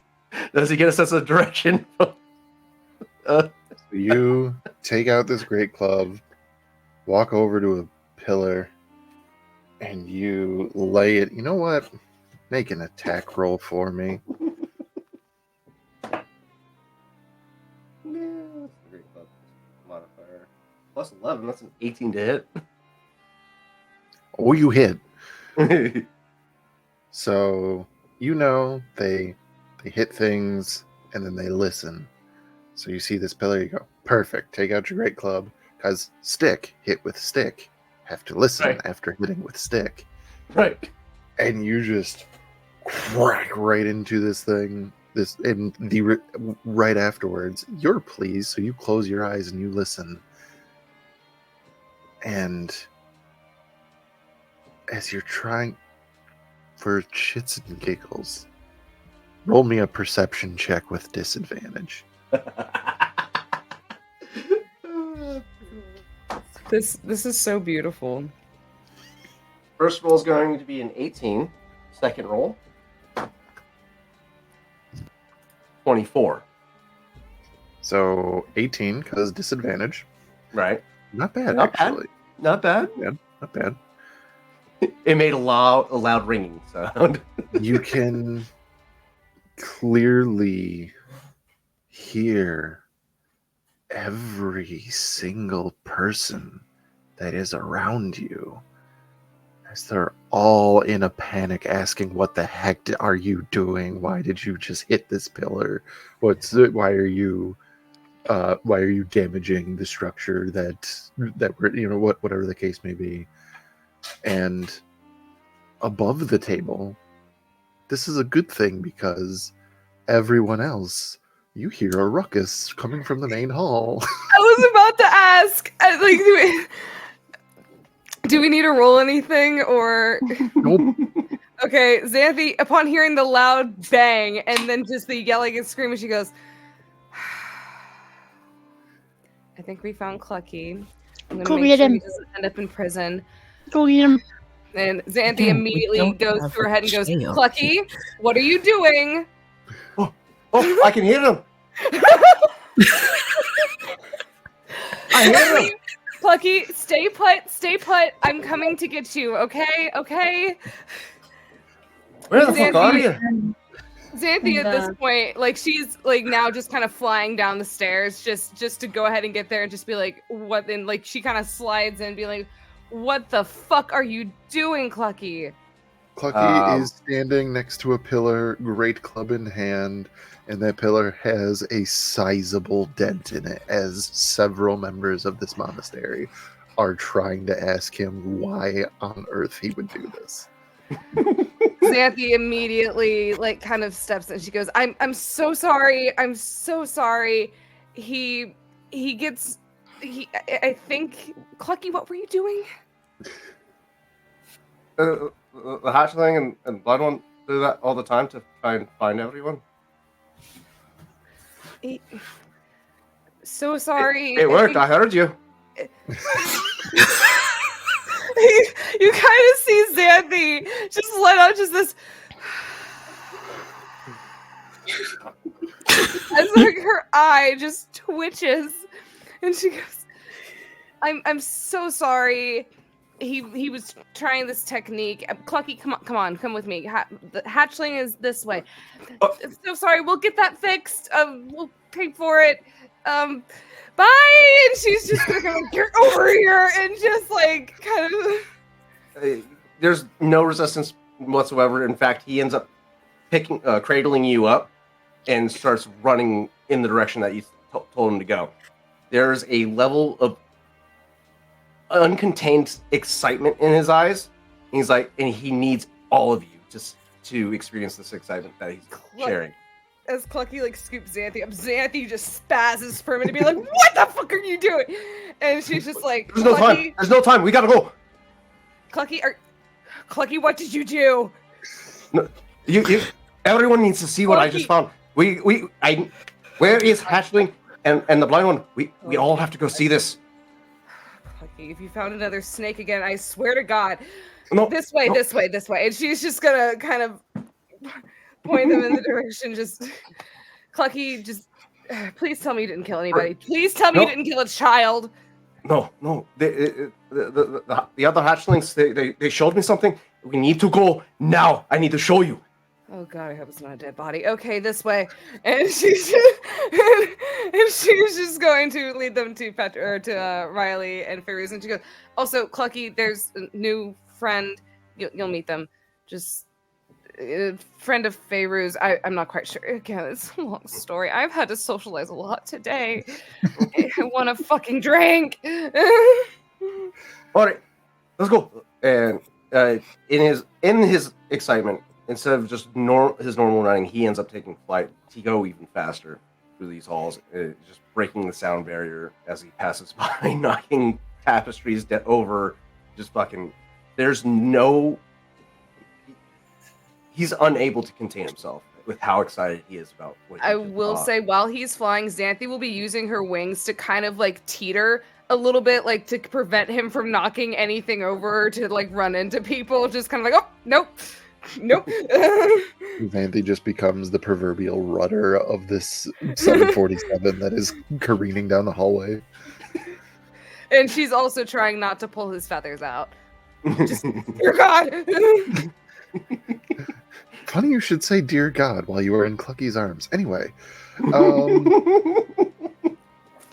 so to the rest of you, in but a moment, Xanthi comes bursting through in the arms of Clucky McCluckerson, who to one of you is the first time that you've seen him, and this imposing, with the description that you were given earlier.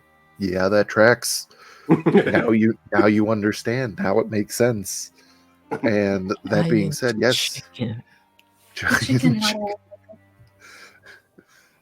And that being said, Clucky, new person. Skirting to a halt on the stone flooring. All right. This is the new person.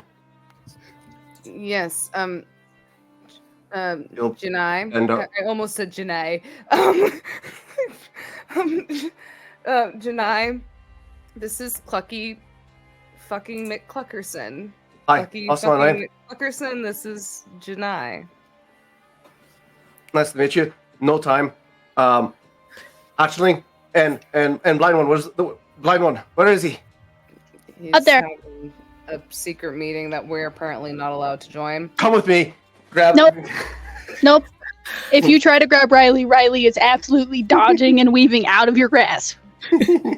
We're going now. No time. And he No. kicks the door open and starts flying up the stairs as well. There is no door. There is a gnome in the doorway.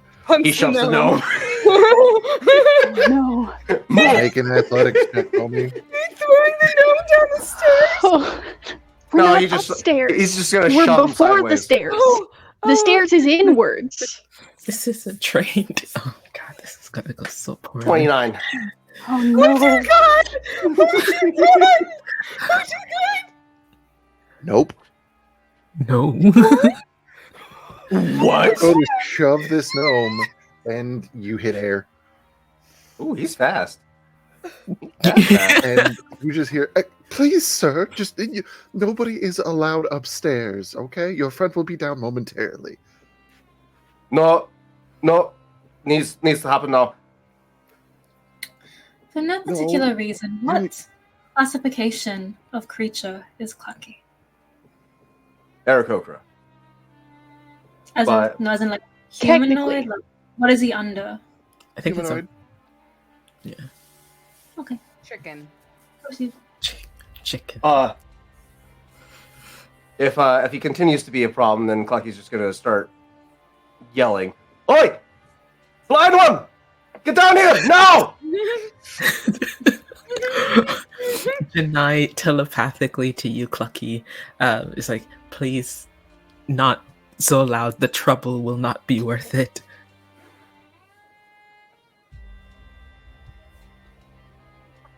Somebody's talking to my head again.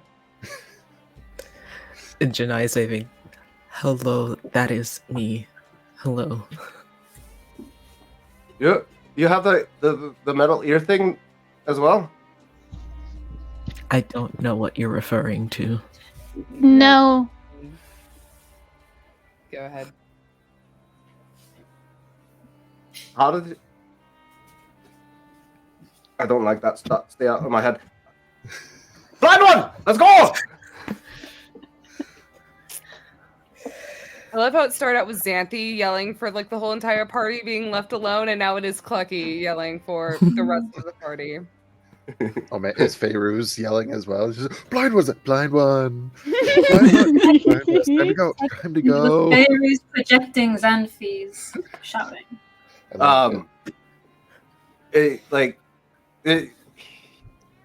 Again, to everyone, Clucky's like uncontrollably excited. There's something he is so desperately trying to show you all, and he's it's like your 5-year-old coming home from elementary school and it cannot wait to show you the finger paintings he made at school. You He's know, so- the longer you shout, the less time we have to see what you're trying to show us. So you should just show us.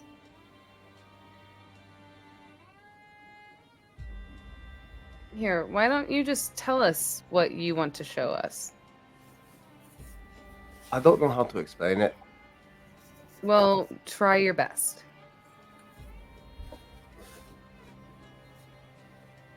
Did you see... Hold on. Riley's gonna pull out their notebook and I think we made a canon that I have a pencil and we'll flip to a new page. Dry.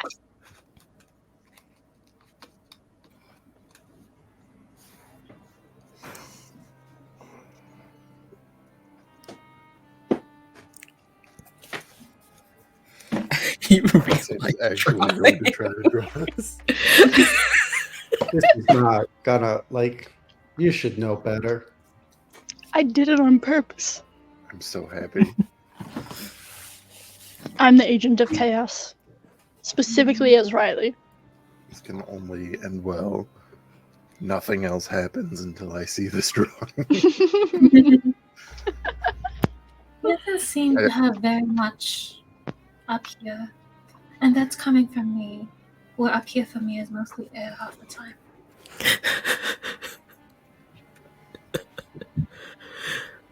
It's like the most crude drawing of him. Oh no, barely see it. There we go. Oh, there you go. Oh, glorious. Yeah, it's beautiful. He draws like a bunch of different bodies down below him. It's Yes, Clucky, that is you. Is it the stick figure basic sketch I did of this mural that Matt gave me the description for? Basically. Okay, But Clucky, as- that's a drawing of you. You found... There's a lot of Aarakocra around here. Like, yeah, they drew me.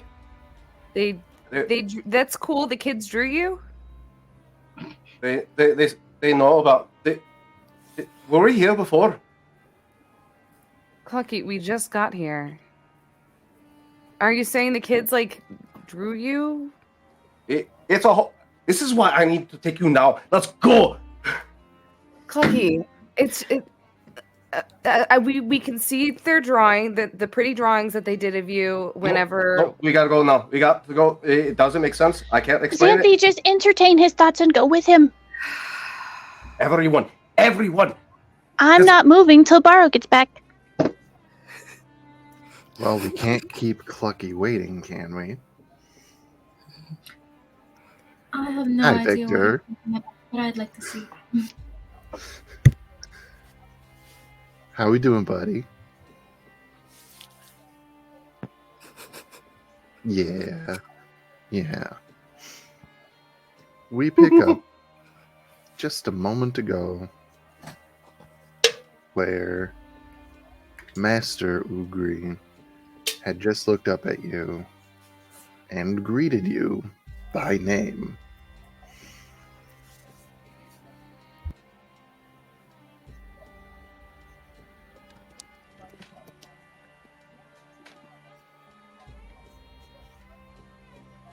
Master Ugri, yes? Is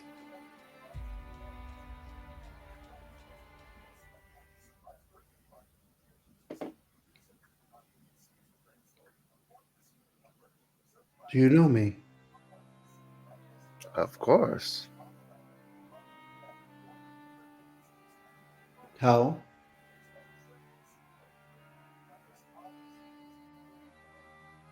You don't remember?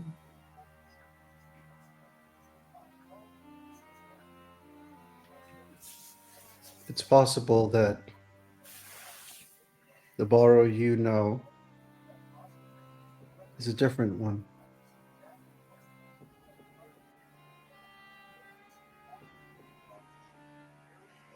He smirks. Interesting. Perhaps you're right. And if you are right, then who are you, new Borrow?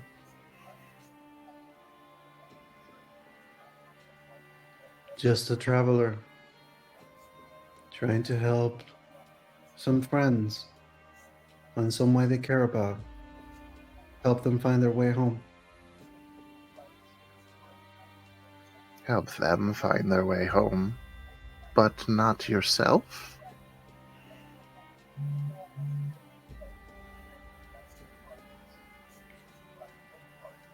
I do not believe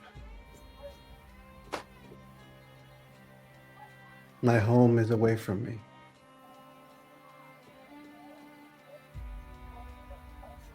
Home is with you always.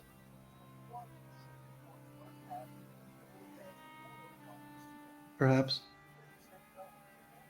Perhaps indeed. Or, he kind of leans in, is home now with your friends?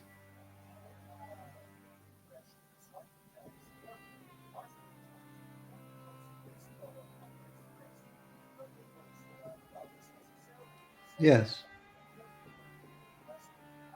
Hmm. And I would like to make sure that I can protect such home.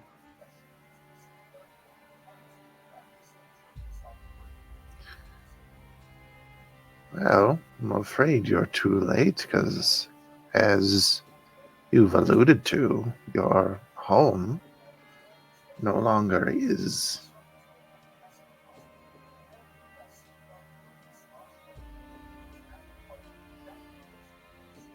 Your first home, I should say.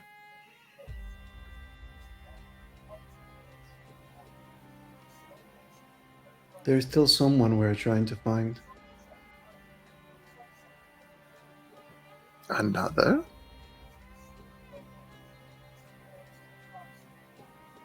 Yes.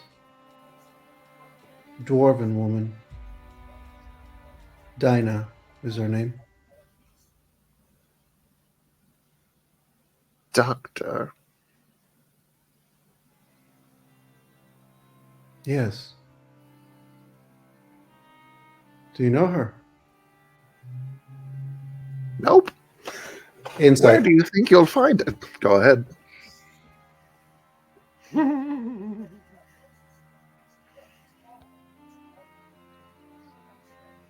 17. That's great. Where do you think you'll find her?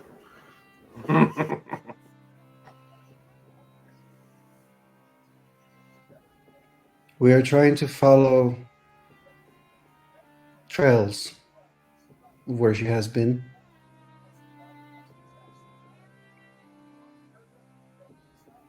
Cannot find where one is going unless you find where they have been, no?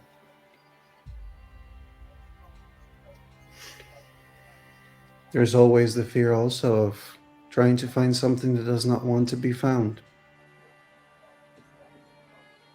Hmm. Begs the question, why? Indeed. But right now, my question is whether you thought me another borrow or myself. To what end did you summon me here?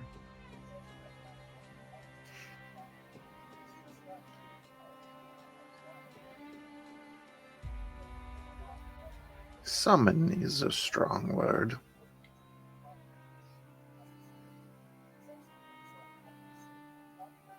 The question still stands. Does the ground summon the leaf?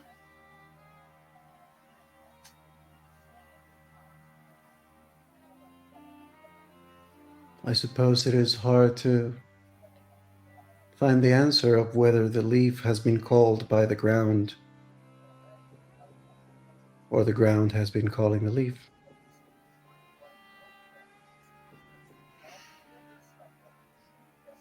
The leaf does not fall where it is called. The leaf falls precisely where it is meant to. Okay, Master. And until that time comes to be, where are we now as we fall, Master?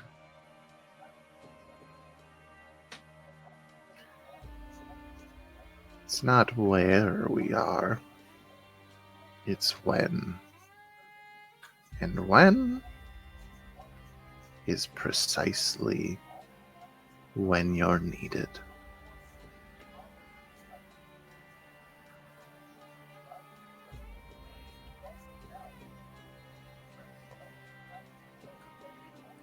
Baro goes silent for a long time. In that silence, it appears I have two tasks that need doing. Two leaves that have fallen in my garden that need tending to. You will tend to both.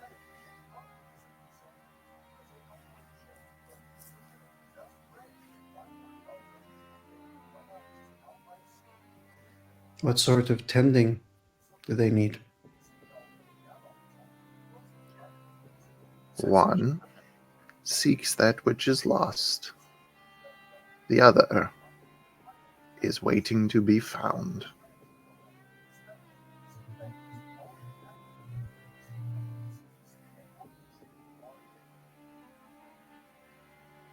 What are their names? I don't know.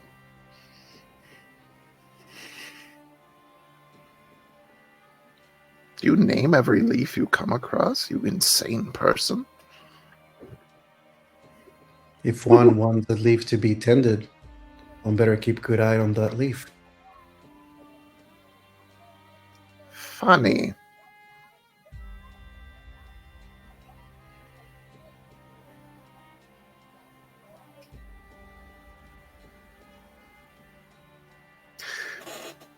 Yes, two leaves for you to tend. Apologies for putting more leaves that you must tend to. You already have so many.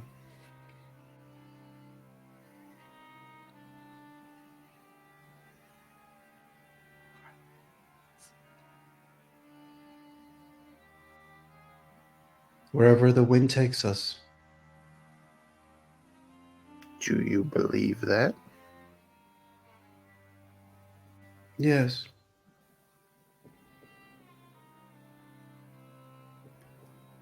Victor, does Borrow believe that? Yes. Incited by the master. To some form or another,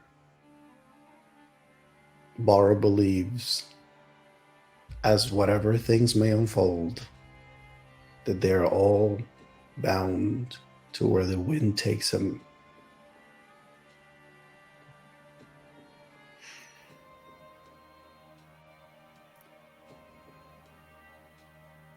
He stands and walks over to the balcony. And as the proverbial camera gets a look at this individual, Hidozi in general being simian-like, covered in fur, long prehensile tail. They also have the long, stretchy bits of skin under their arms that they can use to glide. Notably, Master Ugris have large holes in them.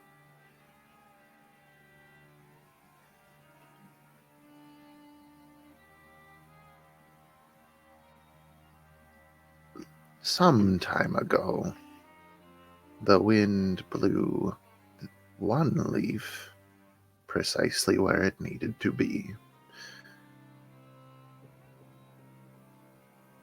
that leaf did some great things, helped many people, and stopped several bad things from happening. But as such, he was cut off from the wind yet again.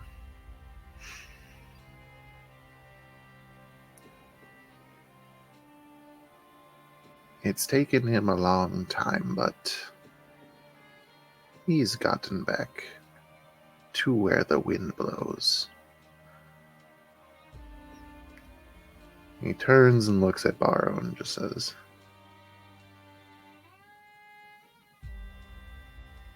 I believe you also can have this understanding of the wind.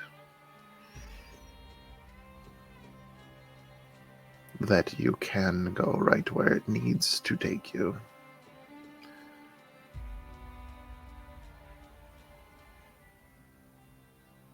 But are you willing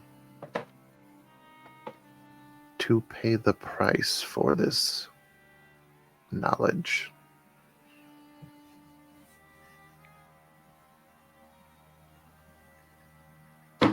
Barrow is still for a couple of beats.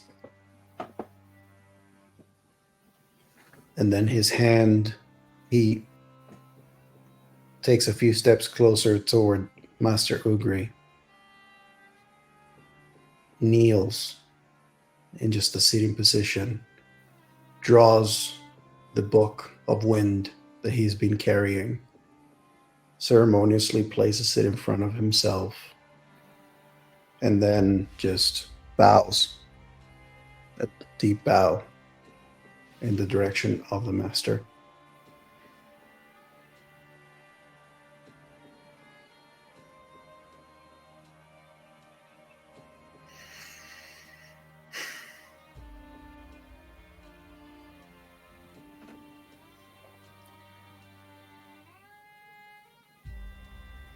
This can teach you almost everything you would need to master the wind.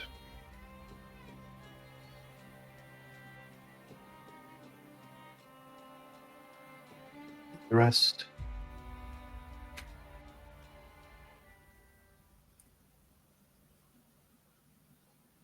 As a leaf must leave the tree to be on the wind, you will have to leave your home.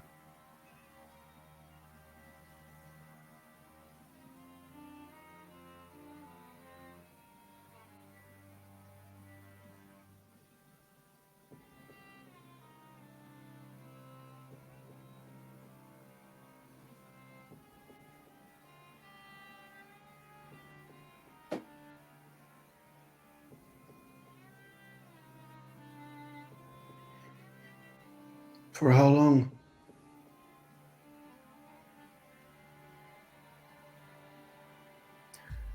That is entirely up to the winds.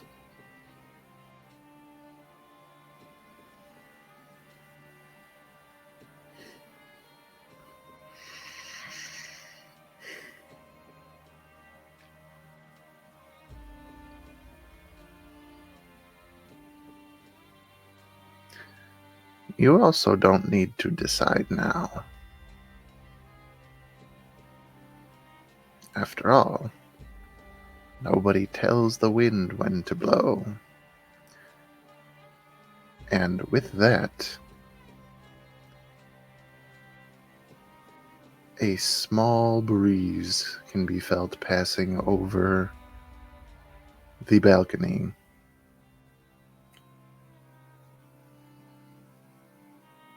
And you can listen to the robes flapping in the wind as Master Ugri is carried off the balcony and into the horizon.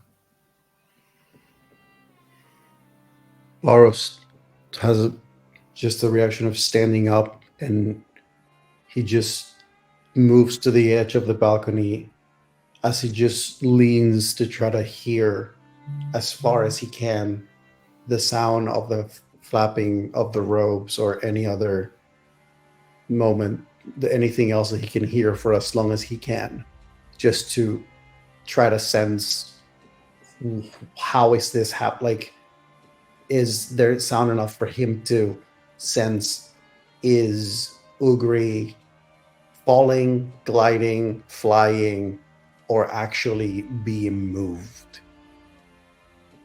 like just sort of floating. Roll an insight check.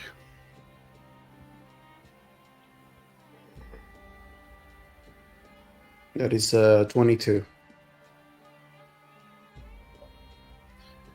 With everything that he has said, with everything that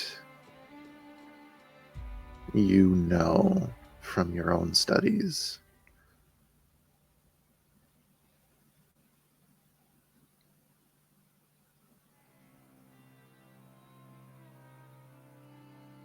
you can only believe that what he is talking about, what he is saying,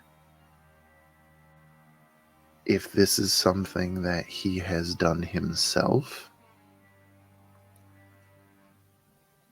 he has truly and legitimately become a leaf on the wind, no longer bound to the earth.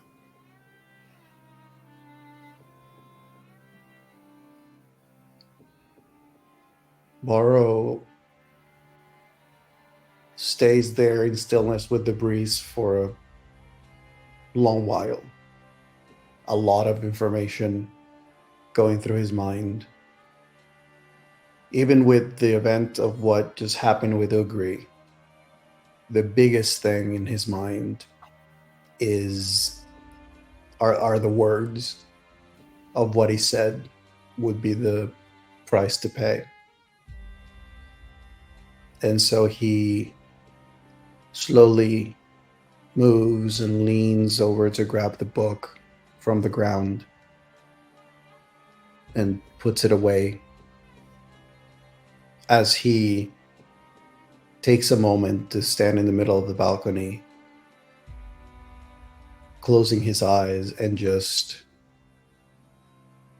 letting whatever breeze and wind grace him for a moment.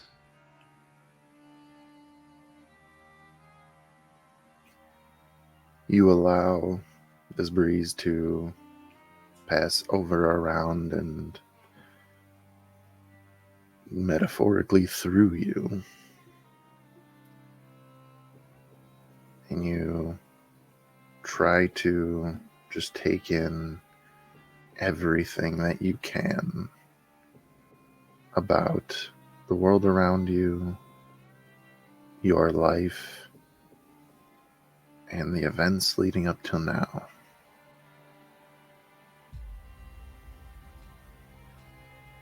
Make a perception check.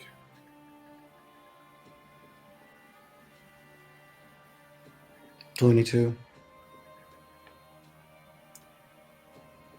You said you walked to the balcony, like hand on the railing, like listening to this moment. Mm-hmm. There's a vibration through that railing.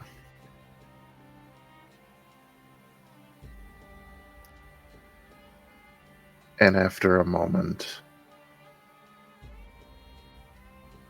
the sounds of Clucky McCluckerson calling out to the blind one.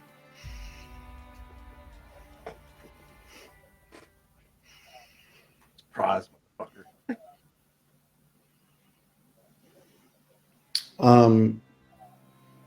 Baro acknowledges that for himself,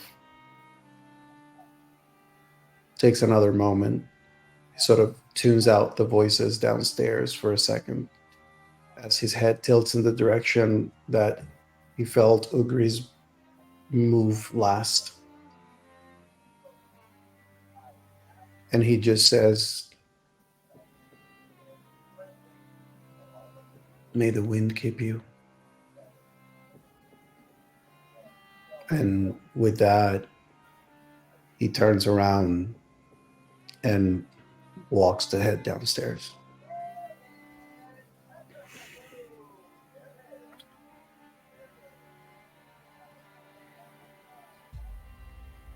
A short time afterwards,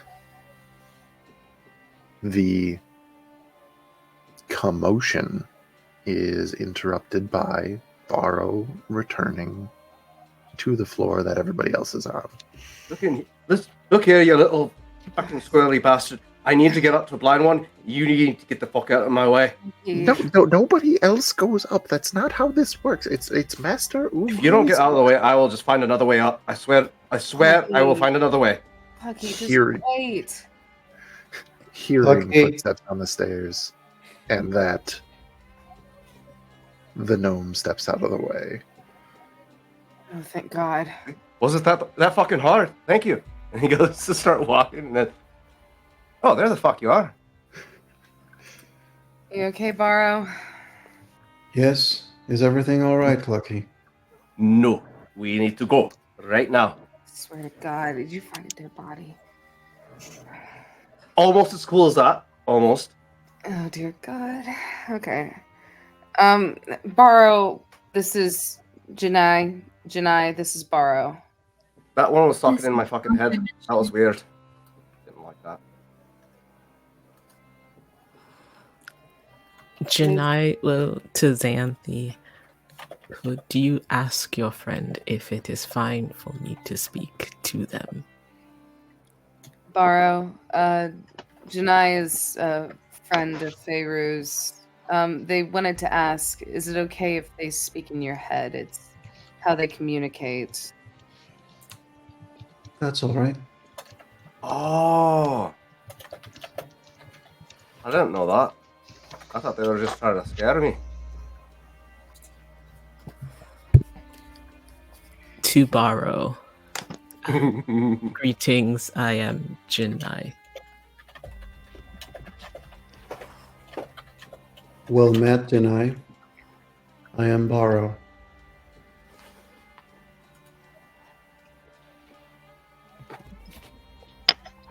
And Janai, knowing that you can't see, is still going to look at you a bit quizzically. You carry yourself similar to us. How do you mean? The way you breathe.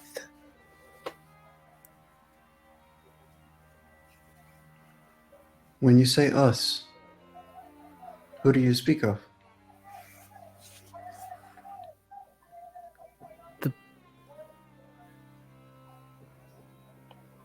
The monks here.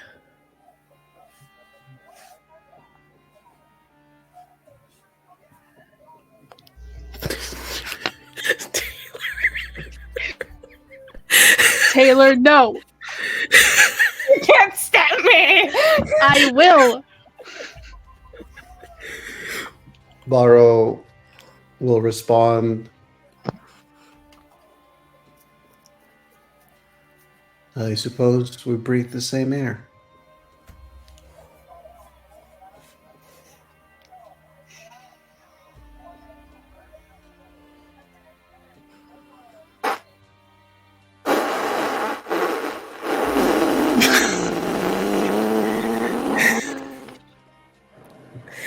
Did I?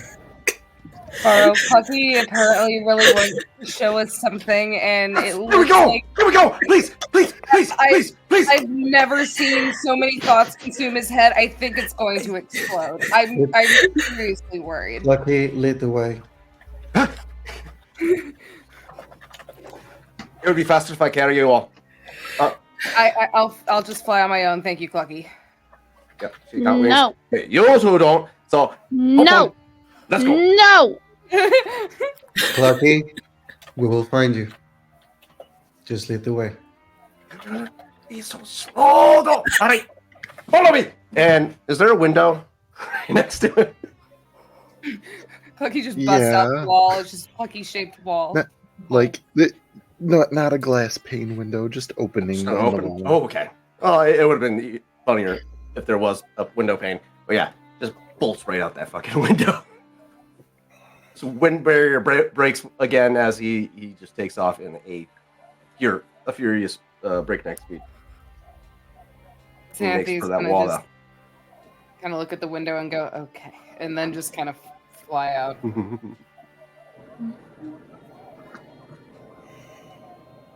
So, I guess in one way. Okay, so Xanthi is following Clucky. Is everybody following Clucky? We're just going to So- stretch the 10 minutes. Yes. We'll say we all follow in one form or another, I suppose.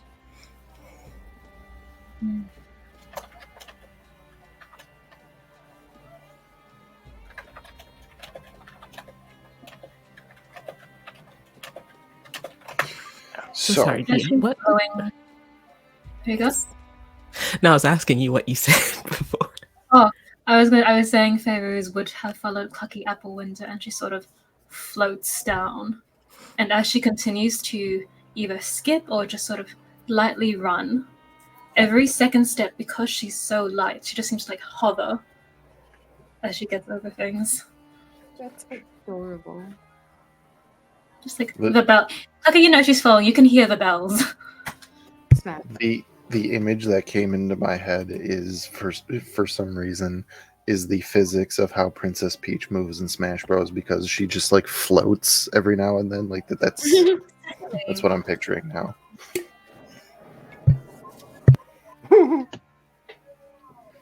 Yes, Yeah. very Crouching Tiger, Hidden Dragon, exactly that. When we're going over the mountains and the waterfalls. Yes. So, Clucky would be lining it for the wall. More so using the hatchling Aarakocra that were running about. I don't know if they would still be running about, but if they are in that immediate vicinity, we can use them as a reference points to help narrow down the search for the wall again. And then Jesus Christ, slow down, Clucky. he just as soon as he spots that wall crash landing into the ground right in front of it, just getting to a halt and looking around, just bobbing up and down, waiting for the rest of the group. Fucking hurry up! Can you Xanthi fucking hurry up! Trying to Can you speed fucking behind hurry up? Clucky is like speeding up, and as she's going down, she kind of realizes she is accelerating, but remembering seeing Janai and how she used her glider, she decides she kind of tilts her wings upward and brakes before she lands on the ground.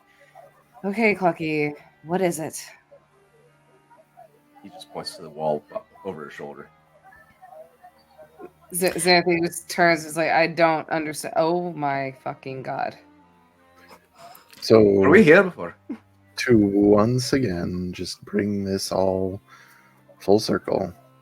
This is a mosaic style painting that features an individual who looks a lot like none other than Clucky fucking McCluckerson, standing with several people, some in awe, some apparently thankful of some other some possible threat that he may be alleviating them from.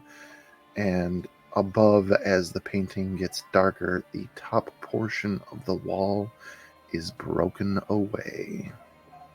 So Xanthi is going to kind of just sit there in shock for a moment, looking at the image of Clucky. But one thing she is going to look for, she's going to see if there is any signs of the party on the wall, or even any signs of Dinah, or how she was described.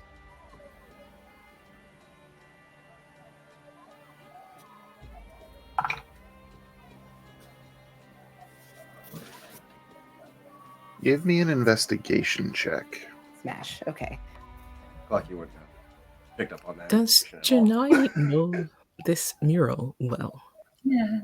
That's just always been here, Janai. I swear I've never noticed. We'll get to I that don't in a moment. Investigation, you said, right? Yep. 17 plus 5, 17, 18, 19, 20, 22. Oh, at 22. 22. Looking over this painting, or this mosaic rather, as you try your best to look for yourself, Petrichor, Dr. Diago, Borrow, or anybody else that you might know, there's a couple that like you're like, oh, maybe that, no, that's not right, and it just moves on until you've checked and the rest of the party is not in this mosaic. And then Bucky will be side by side with it, posing in the same fashion. Yeah, that definitely looks like you, Clucky. Holy He shit. even has the belt on. It's a spitting image. I'm going to say at this point, Barrow actually pitches in and says, "Quite right, it looks quite the same."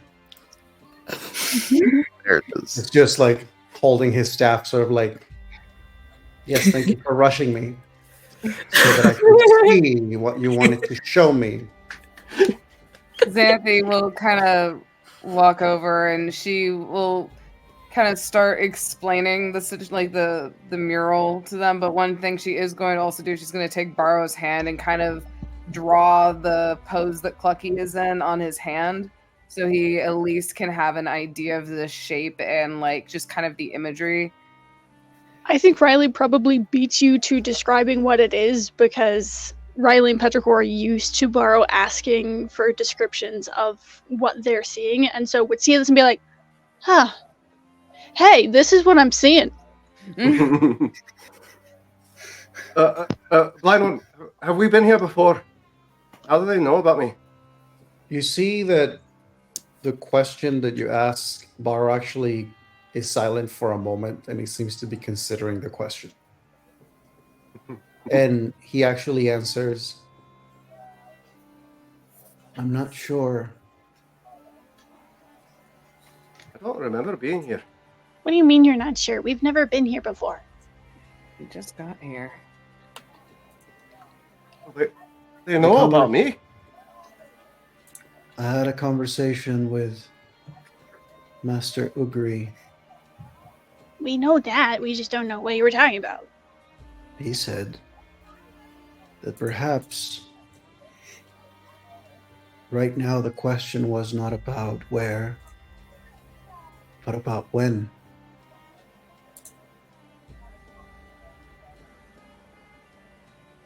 Barrowlight just instinctively walks toward the mural wall, and his hand sort of just makes contact with the wall, just sliding his fingers gently to see if there's any traces that he can sense of anything. Really, he doesn't expect to like see the painting, obviously, but he's just curious because now there's a question in his mind of is this the temple?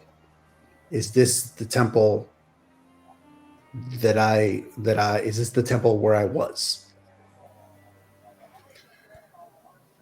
Make a perception check with advantage.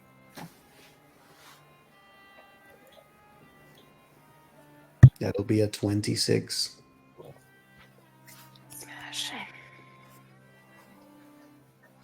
You drag your fingers across the stone, and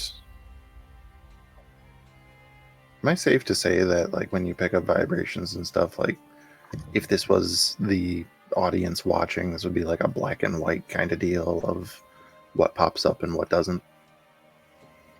Yeah, it's the idea of I guess the equivalent of, I mean, any Daredevil show or depiction of sounds creating, like the vibration of sound creating the outlines of things, allowing him to get a sense of perspective and depth and objects and, you know, things around him. That's basically what happens. And so there's no color to this. There is not really there's the best way you could explain it is shadow play, if you will. So it's, yeah, kind of like sonar. It would probably be the closest thing.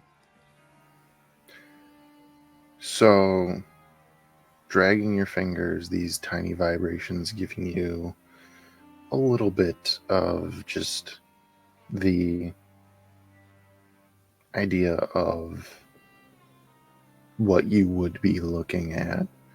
And it's a two-dimensional picture on a wall, so there's not exactly anything that would vibrate differently, but the texture from the paint does allow you some level of depth in what you can see. In your mind's eye, this black and white sort of image starts to take form. The stone, as you're looking for if this is part of your monastery. So you've left the monastery, you've moved a bit of distance away. This stone is not the same stone that the Way of Wind Monastery is built from. This is worked stone made into bricks, whereas the first level of the Way of Wind Monastery was carved from the earth to make a solid foundation in the earth and then built on top of. This is worked stone made into brick, and it does give a little familiarity to some stone that you felt before in cities that you've been to. So it feels like something familiar. But as you are getting this image of Clucky,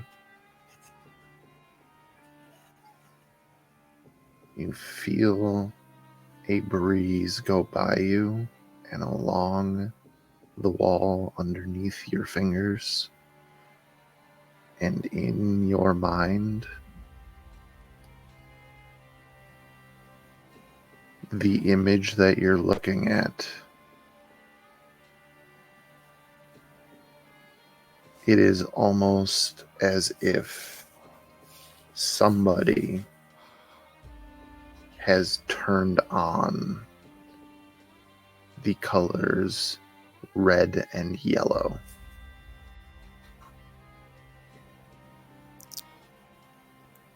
So everything in this painting that would be red or yellow, the comb on top of Clucky's head, his beak, people's clothes, part of the sunset behind him.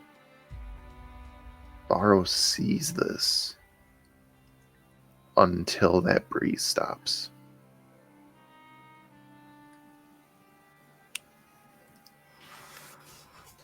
Taking paint with all the colors of the wind, too literally, my dude. Wrong song. He has a moment of just his head sort of turns for a moment as he sort of stares in the direction of the wall. And then lets go of it. And then Barrow starts walking toward the monastery. Like with a quick pace. What does it mean? Borrow? I mean, Riley is right on his heels. Is someone going to tell me what the fuck is going on here? I was hoping you were going to tell me. You all are the smartest people I know. Look, Clucky, I've been just as clueless as you have been since we first fucking got here. Riley will kind of, as they're trying to keep pace with Barrow, which isn't all that difficult to do, will just kind of pull on his ropes a little bit. Hey, what's going on? I need to check something. Check what? I'm trying to understand where we are or when we are. There's something I buried You buried something? in the monastery where I trained before I left. What was it? He just says, you'll see. And Bara is basically, he's walking in the direction of the monastery, but instead of going into the monastery, he takes like a side path that kind of goes around it that leads into a forest area in the back of the monastery.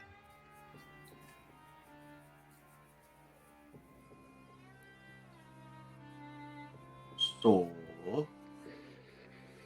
And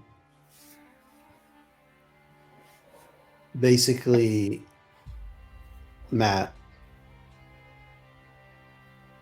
Bara is, if this is indeed the place or the way that he wants to check, as someone who didn't rely on sight and had to learn to navigate this temple at a very young age while also learning to navigate his senses. His orientation of how many paces, how many steps between the back wall of the monastery to the big tree on the right, to the sound of the river on the left, to the little rock formation right underneath him, to the part where the mound begins to rise. He would try to see, obviously, if that area, that terrain is somewhat the same. And if it is accessible, he's going to try to reach that spot.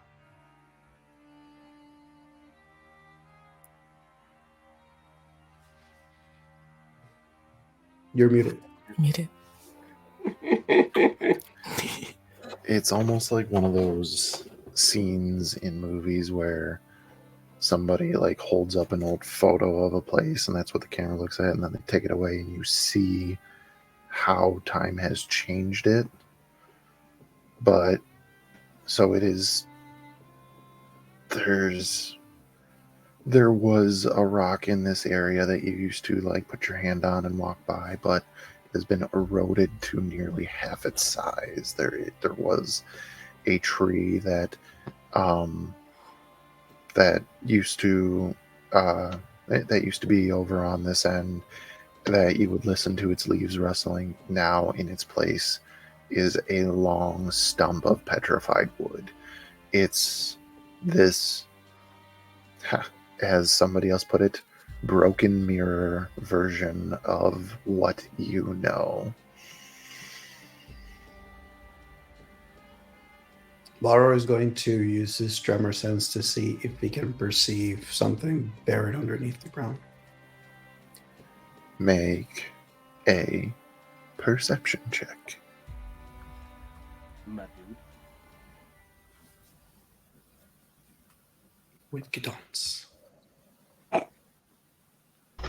And advantage in the D6.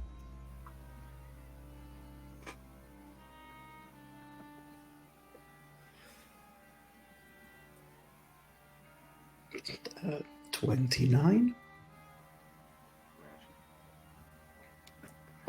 Whatever you are looking for, you have found.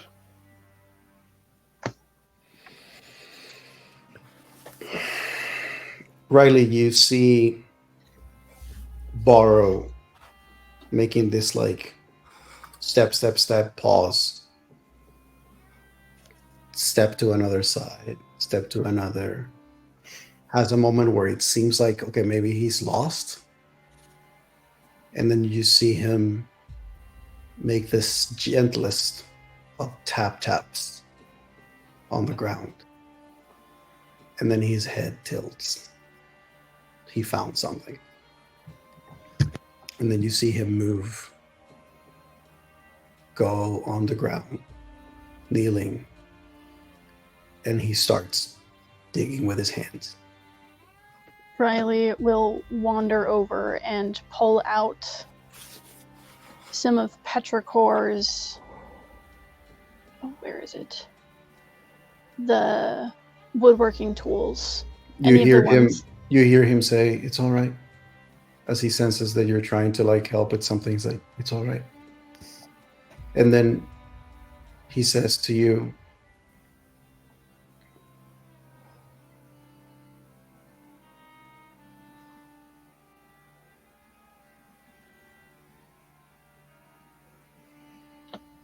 "I didn't get the opportunity to say farewell to my family.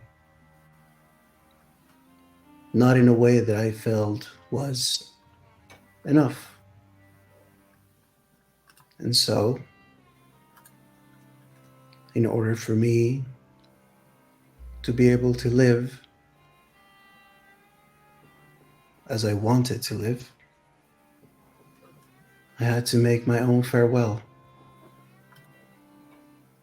And eventually, his hands finally reach something, and he pulls out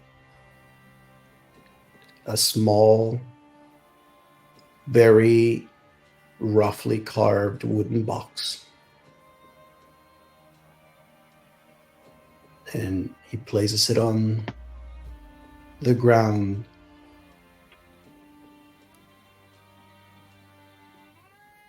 Lost the old KJ. No, not the Oh, KJ. no. Not Oh, the KJ. Oh, no. Meanwhile, back at the mosaic, Yeah. Clucky, after his excitement has finally dispersed about his depiction in this mural, at this time, Janai, you see him like fervently staring at you.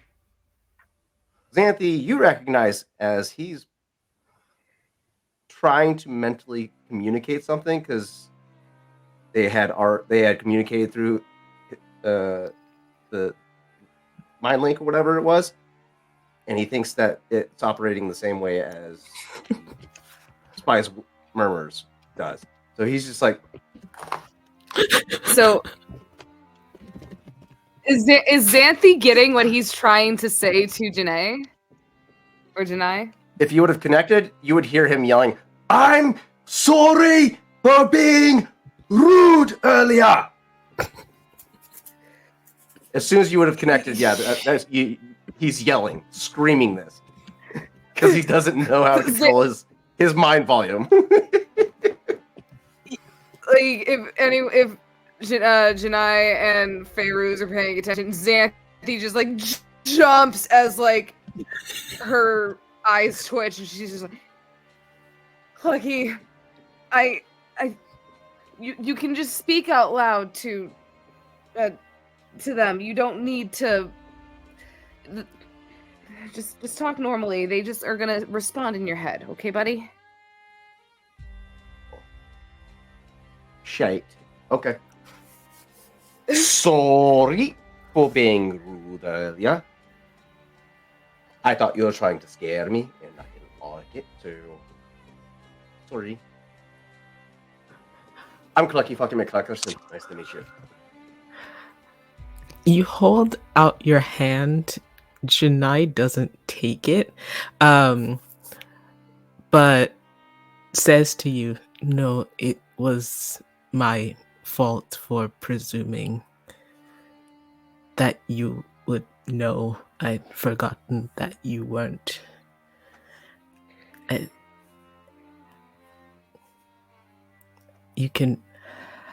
I don't like to be touched. I'm sorry." Well, I get that. I get that. I've had my moments. I get that. Yeah. I like your hair. Okay, bye.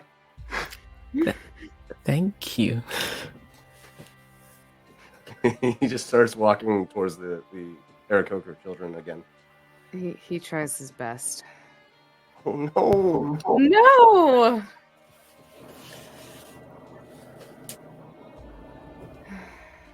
Clucky is specifically seeking out the one that asked him, "Are you the one that's going to save us?"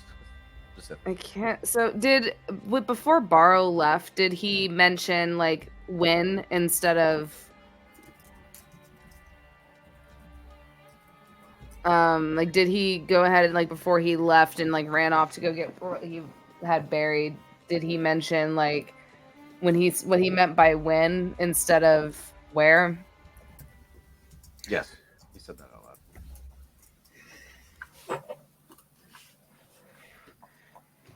I think Xanthe is gonna kind of turn to Fayruz and just be like, "Do you have any idea what Barrow meant by when instead of where? Or like are we traveling through the dimensions or are we traveling through time?"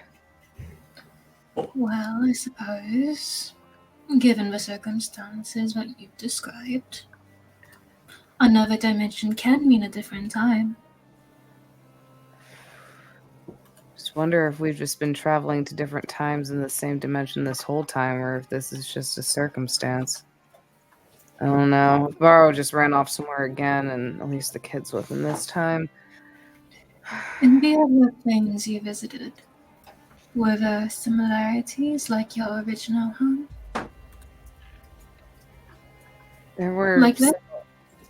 there were similarities. Like there would be the dial and like the kind of sometimes setups of the places wherever we go from dimension to dimension. There were some times where we ran into individuals that I guess were different versions of those individuals in other dimensions. I don't know though. Like apparently there was even like an alternate version of me. At some point we never ran into them, but apparently they were there, but then I have no fucking clue at this point. I just want to go home.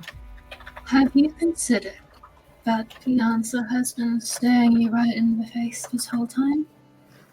You keep mentioning a dial. Would it not make sense that it is time? Like the face of a clock that has a dial? Is it not? No?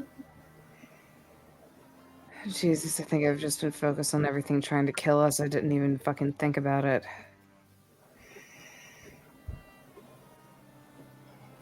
Can I roll a history check to see if I can make any further connections of anything that I'm not just saying history check because it's my favorite check, but Taylor, would I Taylor, be able to like Taylor. connect the dots? What? You can ask Petrichor and Riley. Well, Petrichor and Riley toddled off somewhere, okay? Spies murmur, my guy, it works for 1,000 feet. She is having an adult conversation right now. The child's the one that has the answers. Let Xanthe try to figure this out for herself, god damn it, not ask Sure, the go damn for it. 10-year-old. Go for it. Go for it. This mechanism that brought you to these places, did you ever notice whether when the dial was turning, was it going backward, was it going forwards? It's going clockwise, correct?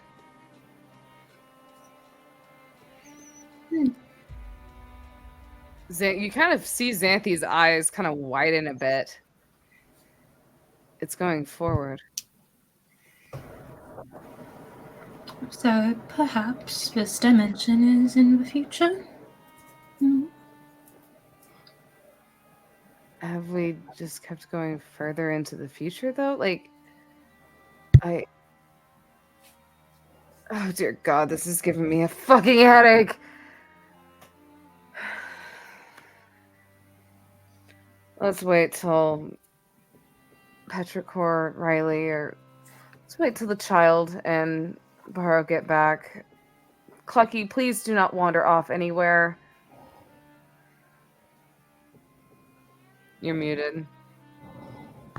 Fairuz just hands you a small glass bottle with pepper liquid and just says, "Drink this, you'll feel better." What is it? Drink this, you'll feel better. It's just a small vial filled with like pepper liquid. It's very sweet and sugary when you drink it. Xanthi's Moon going sugar. to sniff it for a moment, and then she's going to take a sip. Skooma. What is this?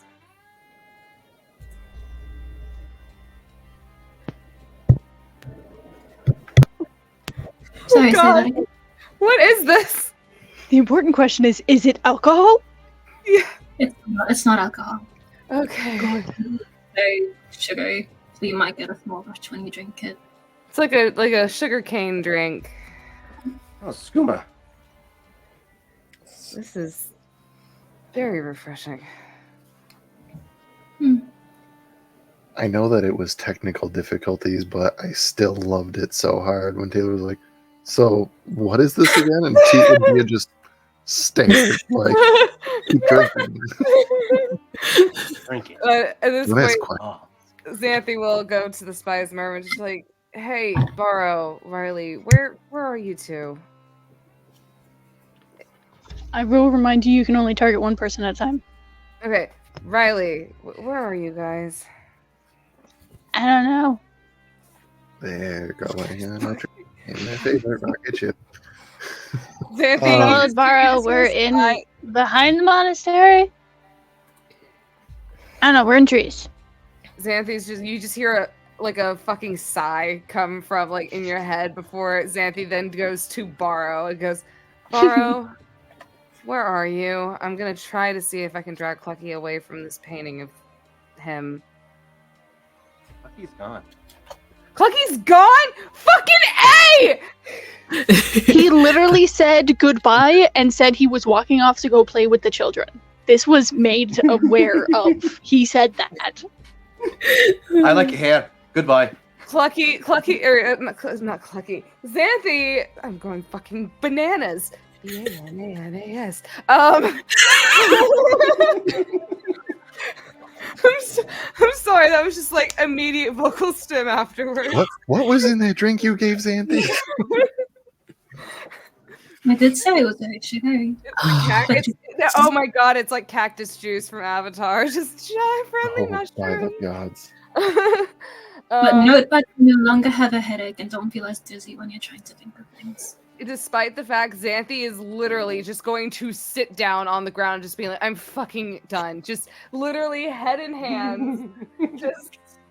I tried. Wind, take me wherever the fuck you want me to go. And now, Just like that. No, I'm kidding. now we can start rebuilding Xanthi from the ground up as a monk of the way of the wind. She's This the is the whole step entire that time needed she's to like, happen. I hate this. Oh man. Um, So I love this back to the monastery with a certain excavation.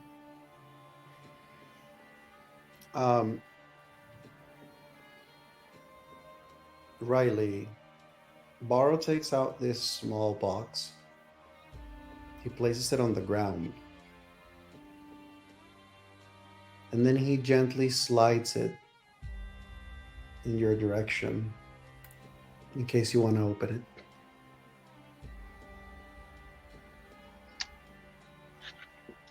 it. Ooh. This is a 10-year-old kid. Nah, she doesn't have the self-control to not. She will take it and sit. And you can't see, but you absolutely feel the energy of, maybe I shouldn't. He doesn't do a lot of things like that. But I want to know what's in it. But maybe I shouldn't. I'm going to open the box. And then opens the box.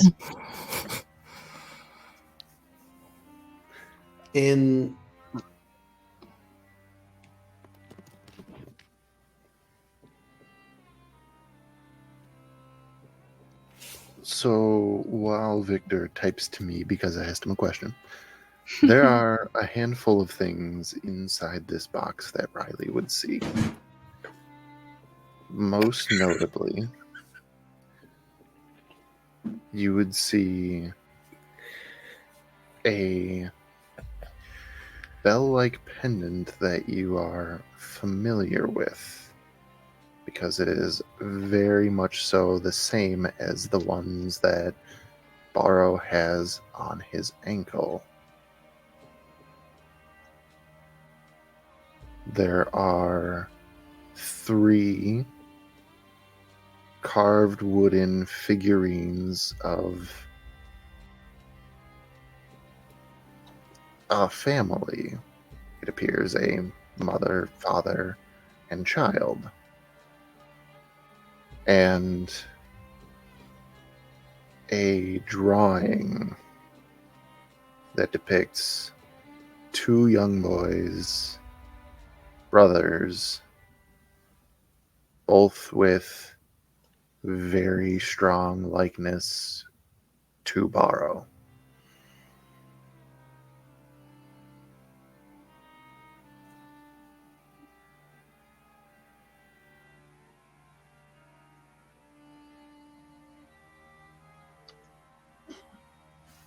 Does one of them look like it could be a young Borrow? Probably. Honestly, either of them look like they could be a young Borrow, but one a little more than the other.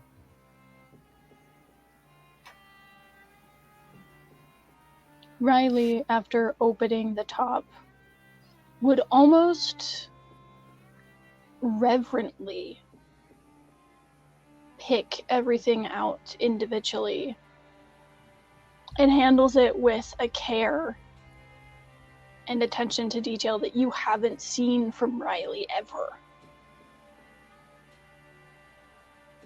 And you think part of it might be because she knows that these are things that are important to you. But it's more likely that it's because as she's looking at everything and the dynamic and setup of the family is very similar to her own. And there's just this wave of not quite sorrow, but something akin to it in this reverent manner that you've never experienced from her before. And she goes very quiet as she looks at them.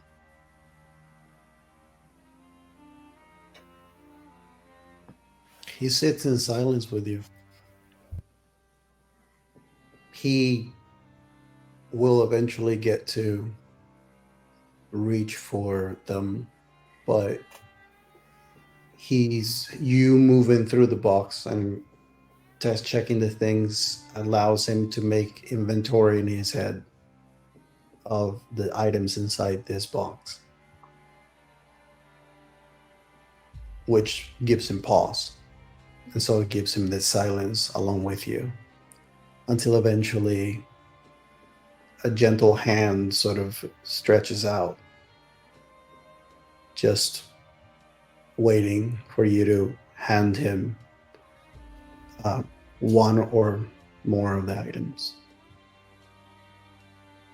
I think she'll probably, the thing that you notice she spends the most time looking at is the picture of the 2 boys, and will not notice the outreached hand for a little bit.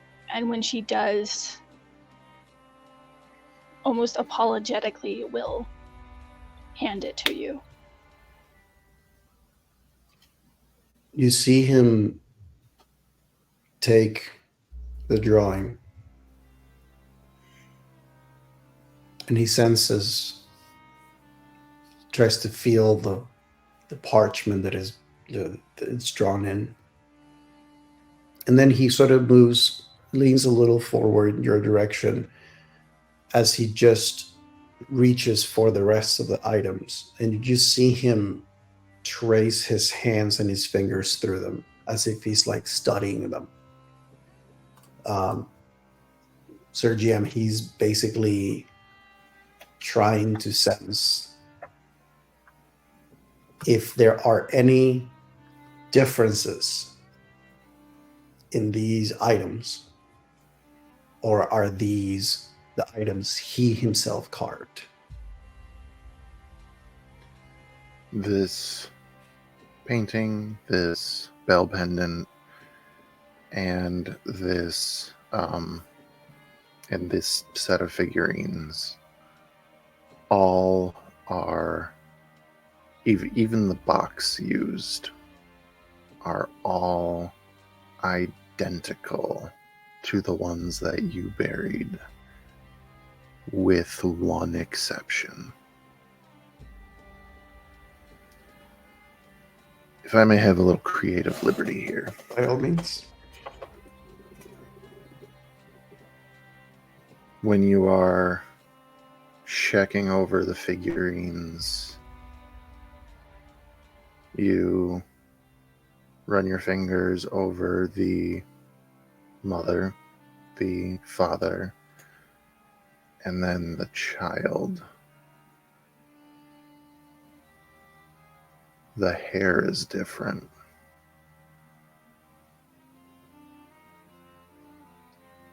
The figurine that you put in here, the hair was about chin length and down.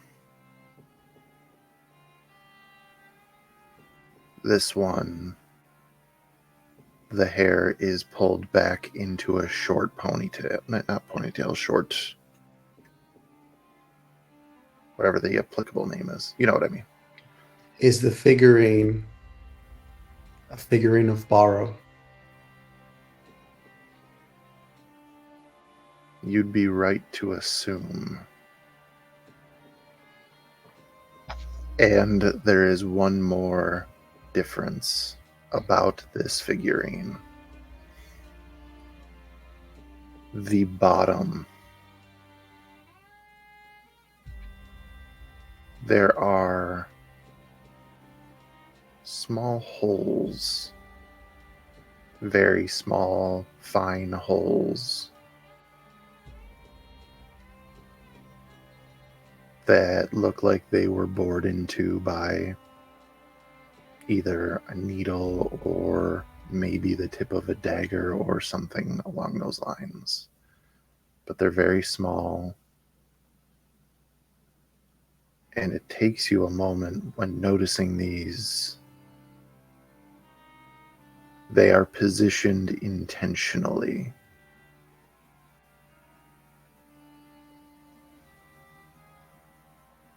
These holes are made to signify Braille.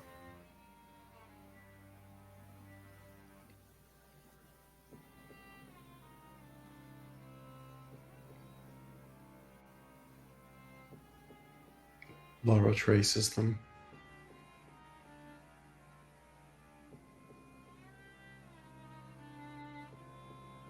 The Braille says, "Forgive me."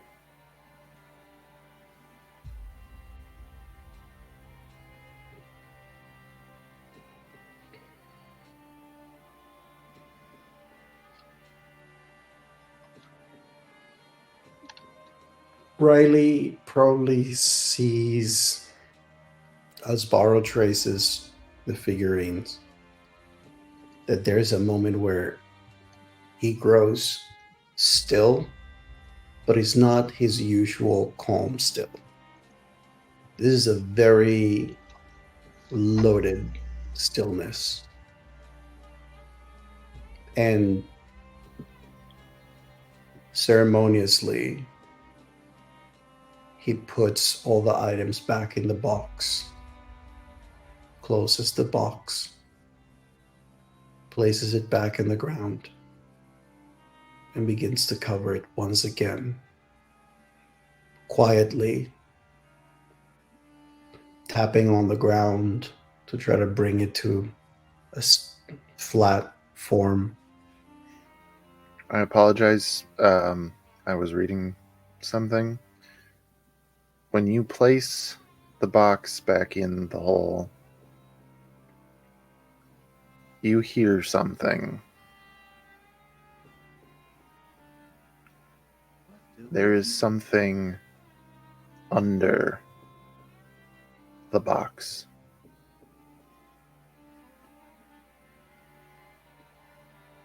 Laura tries to reach for whatever might be. Moving a few layers of earth. Your hands touch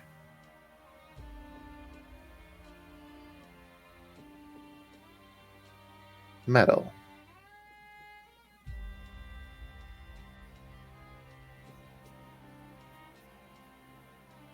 This is on the ground, underneath where the box was, in the ground.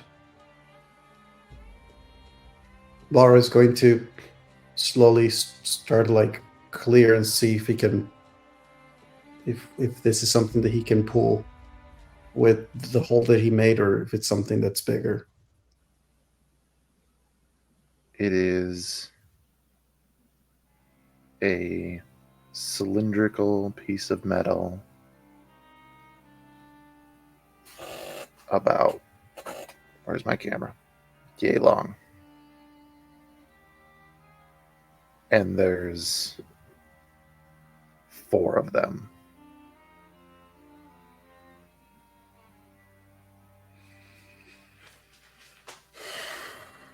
UXO, get out of there. Sorry. What is Riley seeing? I'm gonna guess, Borrow, as you're discovering them, you're taking them out one by one. I would say he discovers there's 4 of them. He takes at least one out. He's basically holding one out from the hole. If you take one out, holding it in your hand, it is a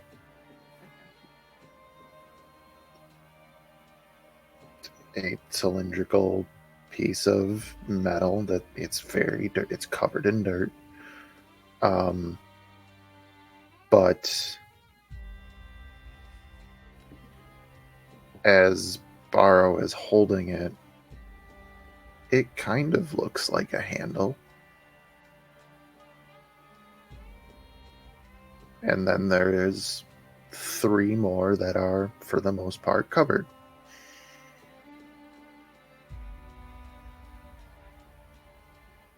Borrow tries to feel this to see if there is any like cylinder, like cap or inscription or anything that may give him a better hint as to whether this is just a metal cylinder or there's more to it.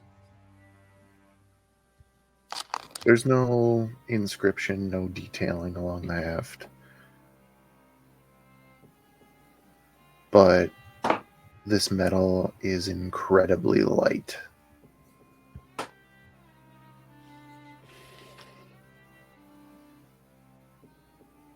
And one end of it appears to have a small little nub.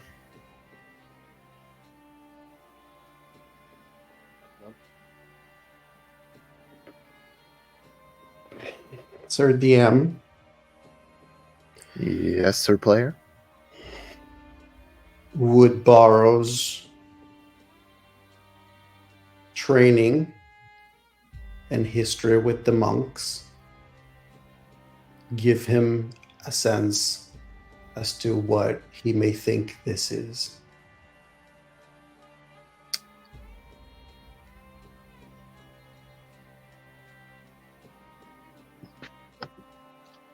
No. Okay. Suspense is killing me. He's going to reach for a second one. And he's going to do the same procedure. He's basically like grab one, felt the nub, sort of reaches for the second one, and then sort of does the same to see if there's like similarities, they're the same, they're different. They are the same, with the only notable indication being that the second piece, whereas as a nub in the same place. The other spot, the other end, has a void, as if to accept another piece. This is a transformer. He's going to reach the other two, and he's going to place all four, basically line them up, and he's just going to use his hands to sort of trace them. The third appears the exact same as the second. The fourth has the end where it would, with the void, to accept a piece. And the other end is a large, flat blade. Oh shit! With several embellishments of what Riley could see of dark sapphires. What's that? What is this?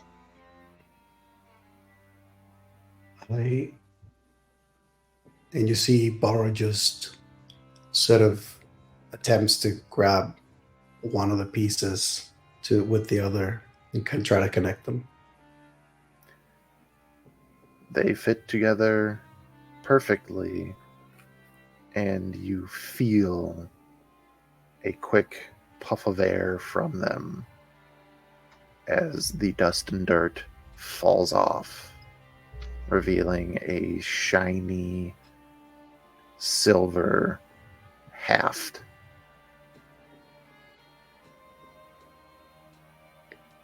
Bara has a moment where if his eyes were very normal, Riley would feel like he just sort of looks at their direction for a moment before he reaches for the third piece and tries to connect it to the next two that he connected.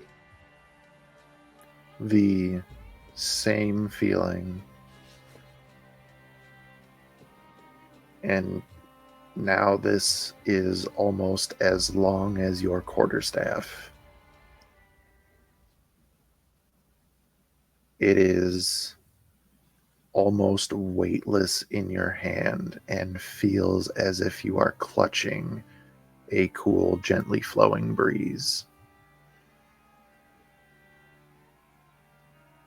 Barrow has a moment where he just sort of lifts the three that he currently has, and his hand sort of lifts, and as he does it, between his fingers, he twirls it just to realize like how light, like Riley can probably see, like this metal, he's twirling it in his hand like it was straw, like it's just moving through his fingers, and then he grabs it again, and it's just this like little whistling sound before he grabs it. And then with a different sort of energy, he just reaches for the blade, the last one, and he just puts it and locks it.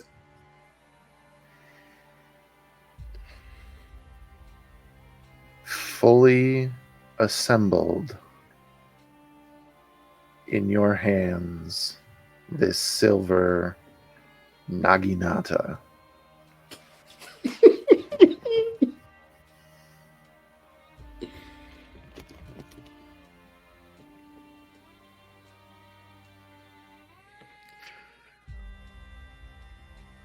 Boros slowly stands up, holding this naginata in his hands, and you see him take a few steps back to get some room, Riley. And it's just a moment where he seems to be like as if he's sort of swaying for a couple of moments, like it goes like one side and the other. And then from that, it just does one movement and then another, and you just hear the little whoosh, and then a small moment of stillness. His head lifts, and then he just goes into this flow of martial prowess where he starts going in this flow of movement with this item, just cutting through the air, making it sing as he moves, jumps, does landing, keeps going, spins it, moves it behind his back, holds it on his front, lowers, throws strikes, makes poses, and then eventually, finally, then he just lands it and it just plants it right next to him. And he just has that moment of, there's a level of satisfaction combined with wonderment about this thing that he's holding.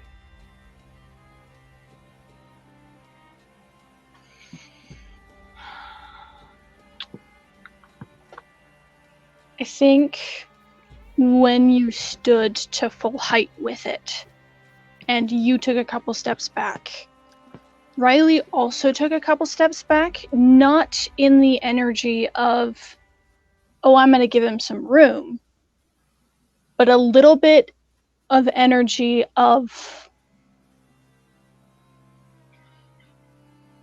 worry and a little bit of fear. And just watches as this happens.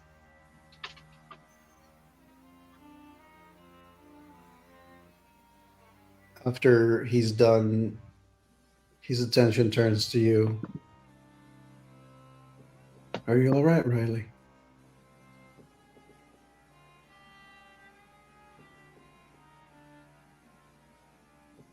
I mean, I know you're quiet a lot, but your energy is different.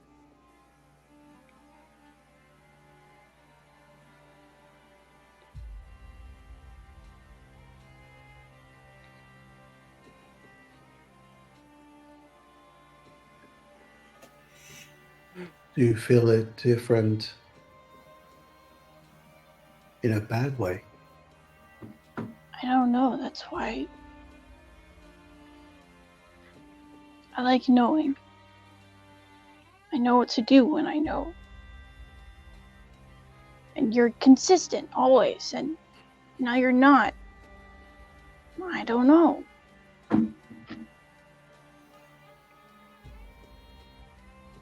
I'm going to...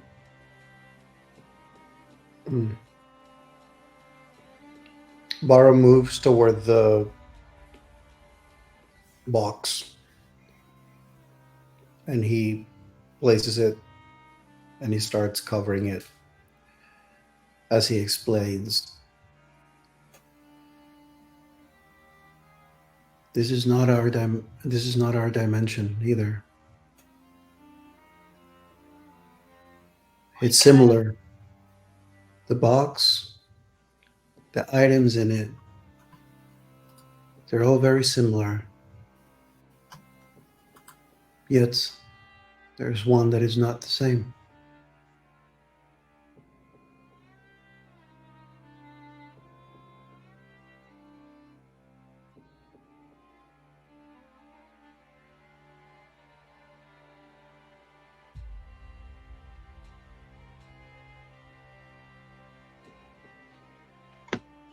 The figurine, underneath it, had written, "Forgive me."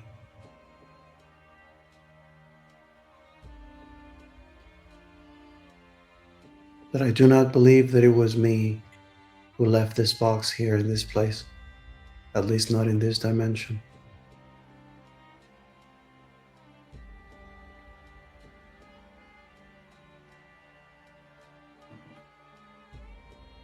I mean, none of the dimensions have been the same.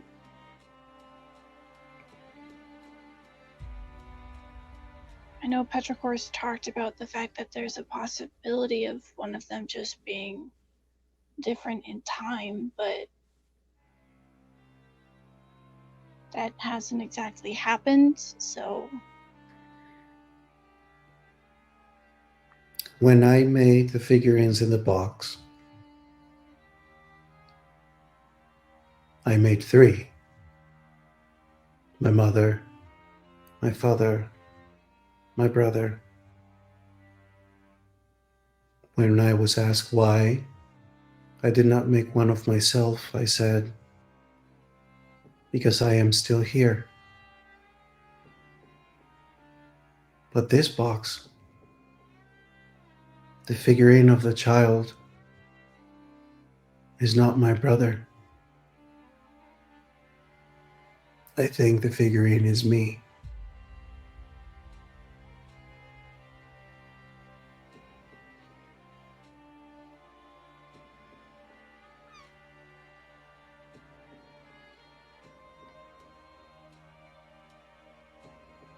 Why did you think that this might be just in the future? Because of what the master said. He made me think that perhaps he knew me, not a version of me, but me. I Aren't wanted to most be sure. monkish people cryptic? Even in the cryptic messages, there's always truth. I mean, sure, but it's never exactly what you think it's gonna be. No. Still, I owed it to all of you to make sure that if there was something that could help me understand this place more, I should try. What did And now he I know. say to you? You see him start to undo the weapon.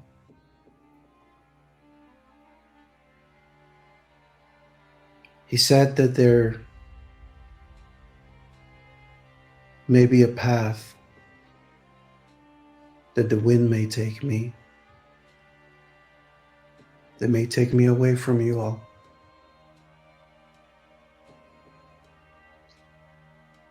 When you say that, there's a shift in Riley's energy to more defensive.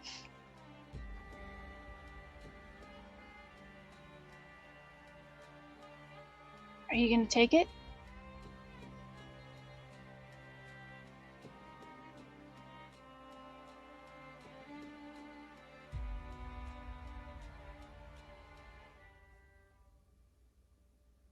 No,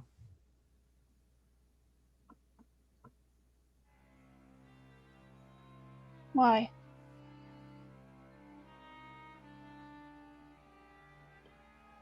because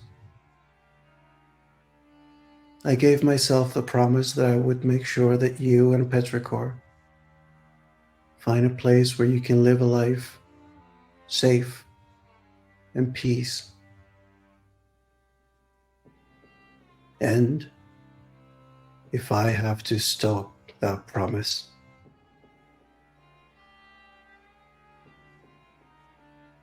then I would not be able to deliver.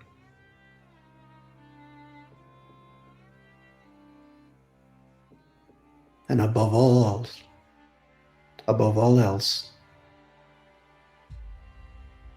my path lies with you.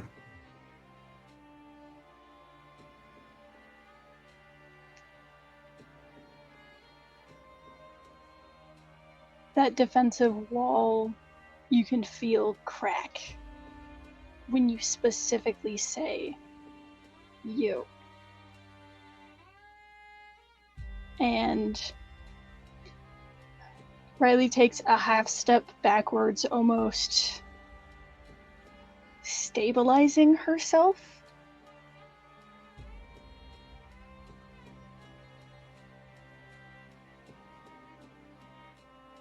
Then what are we gonna do? We keep going.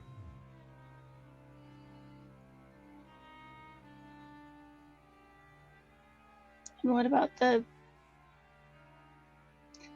giant picture on the wall of Clucky. He seems dedicated to that now. Well, we have found ourselves here. And it seems that that wall has information about us. Well, it's broken. Part of it's missing, so we don't have the full picture. Indeed. So perhaps in this place, that is part of what we must do.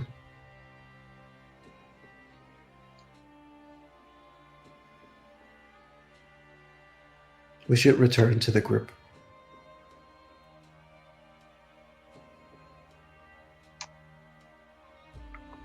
Xanthi is still sitting just in front of the Clucky mural, just hands in her head in her hands.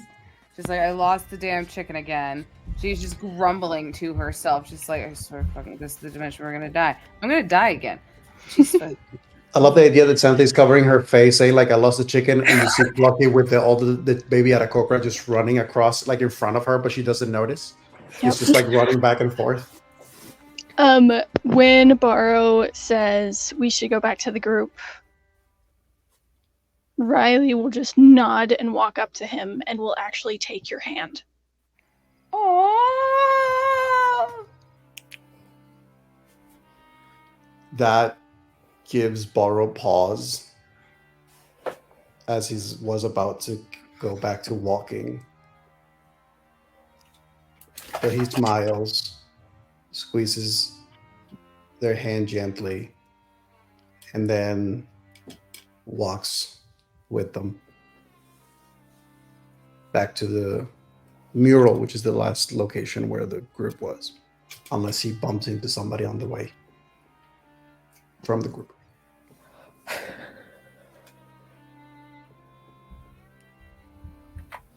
So, while you are on your way back, Clucky, Hi, that's me. you went to go find kids to play with again, huh? Yeah. Or some to show off in front of and play with. Well, it is getting later in the day, and above the table, most of the children have gone back to their homes. There are people about.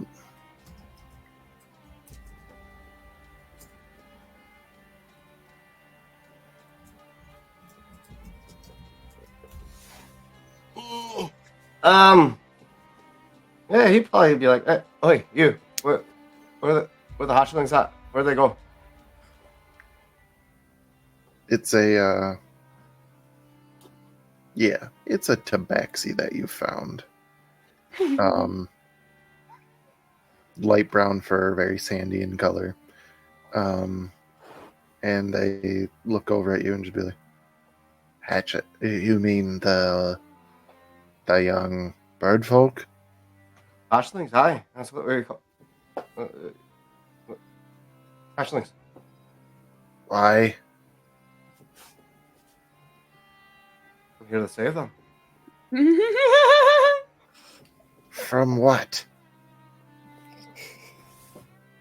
I don't know. That's what I'm here. That's why I'm looking for them. I need them to tell me.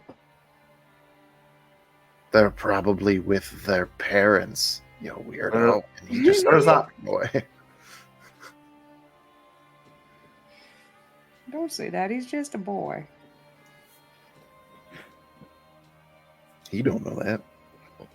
Very, very big boy.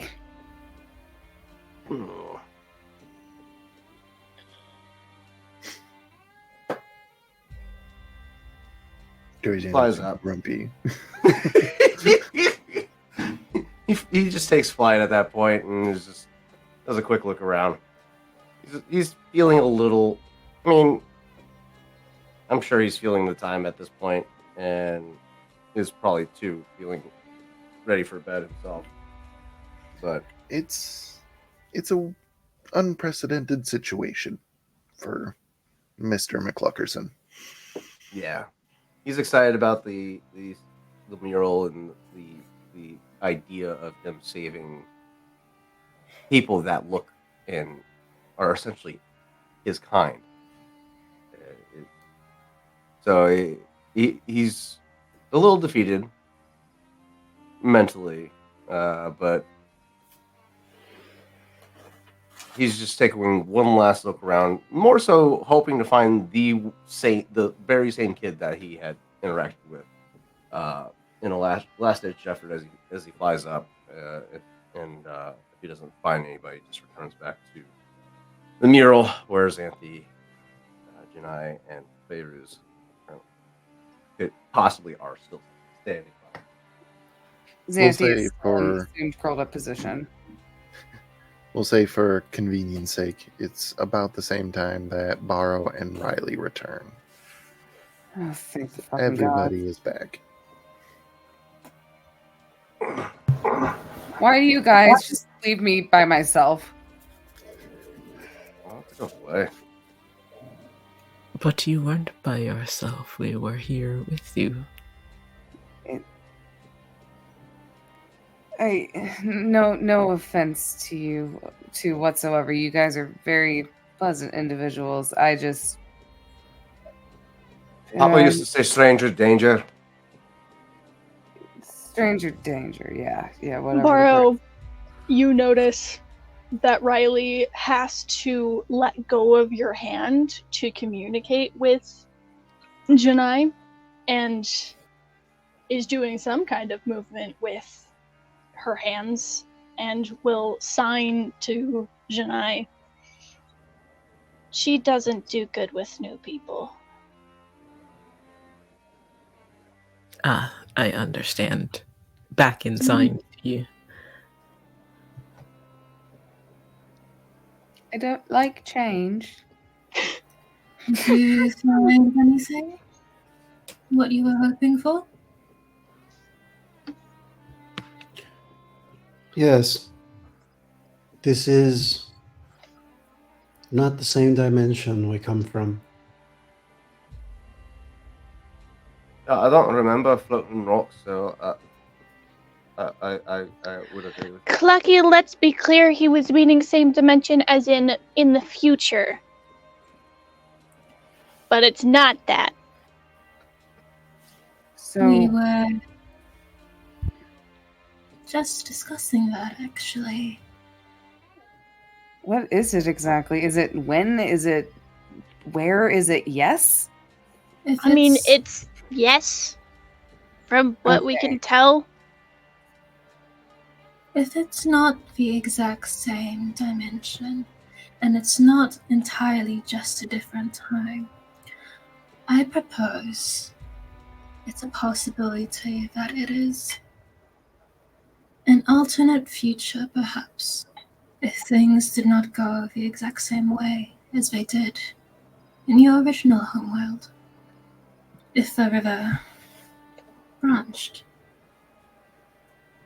I don't know if Matt is still back. I know he's listening, but player KJ from Petricor's mind would like to know if that's a possibility with how the dial was constructed, because we've talked about transporting to where and to when, but never a divergence from those lines, like what Which is what? Favorus is talking about. So Favorus, if you didn't hear that, has essentially just proposed that these dimensions are... I've been listening. I got that earbud in. Essentially, to Petrichor, it is along the same lines of what you've been talking about previously, that the dial has the ability to move through different dimensions, different instances of universes. Time is not linear, so to put arbitrary numbers on things, if you leave Dimension 1 at year 100, you could end up in Dimension 2 at year 1000, and then Dimension 3 at year 4. It really does depend on a lot of different things. Also,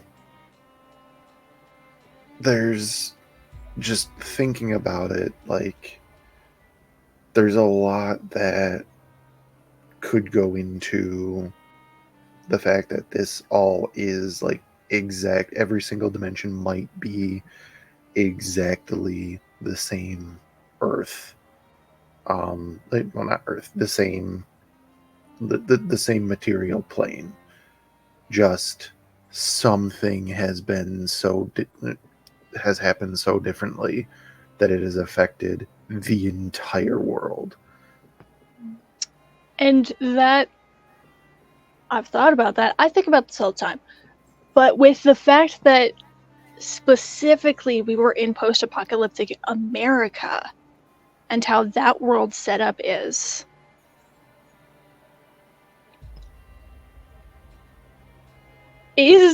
America set up roughly the same as the prime dimension is?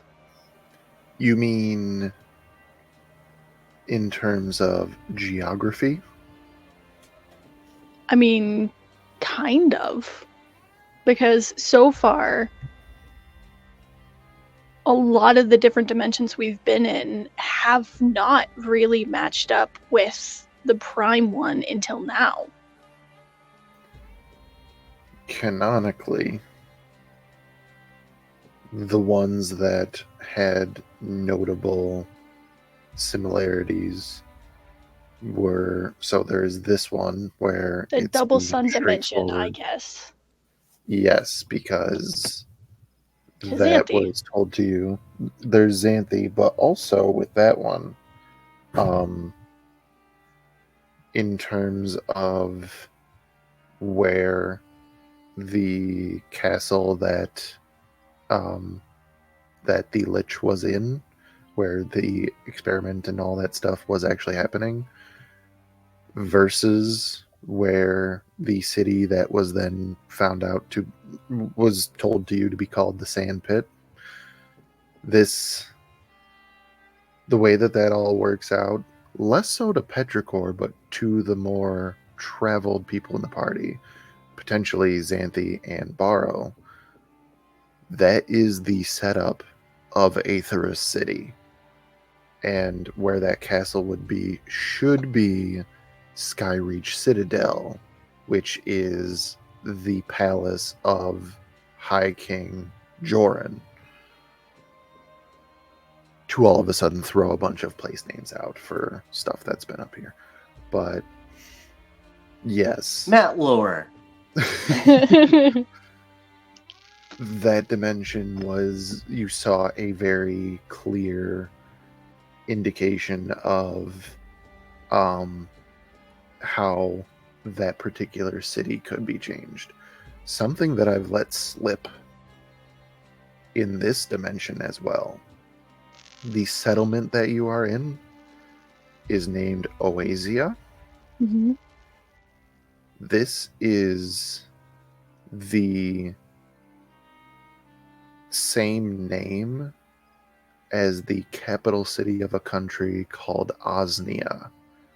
It is called Oasia from the word oasis because Osnia is a desert country, and literally around this massive oasis they built a city.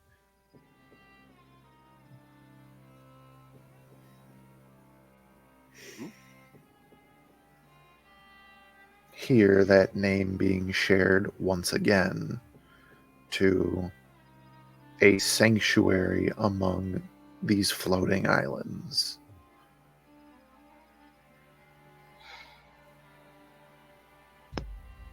I think as Feyruz is theorizing all of this, Petrichor is taking all of that in and is slowly funneling what they are understanding out of that through to Riley. And Riley's just looking progressively more confused as it's happening.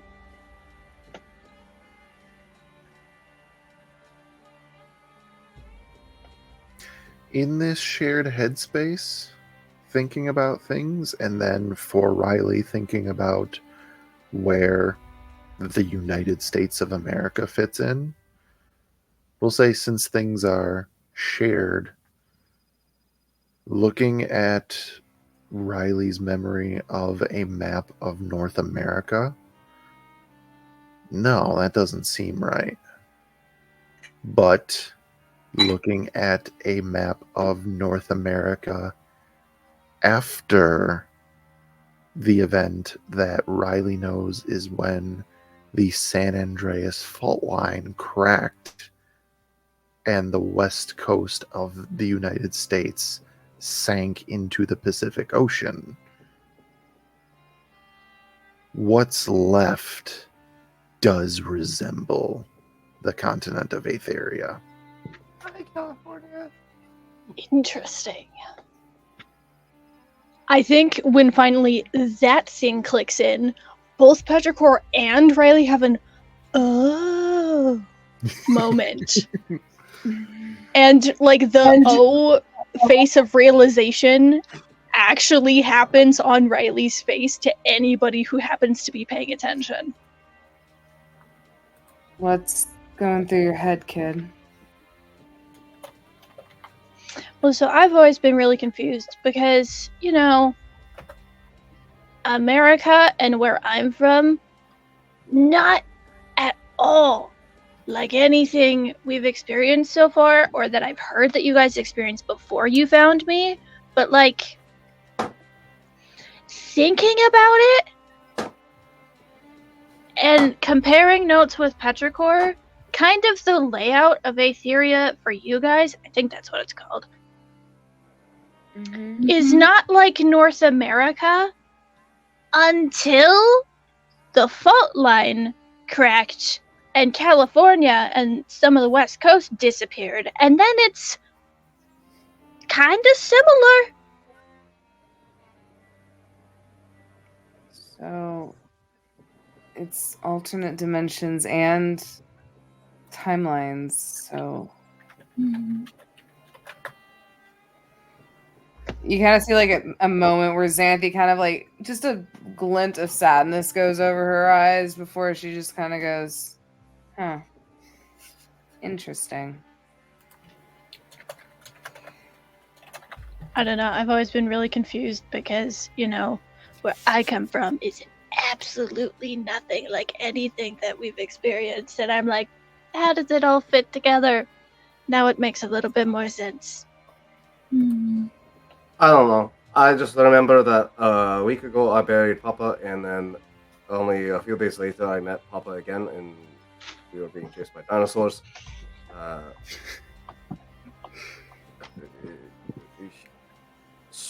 Time is weird, so Papa.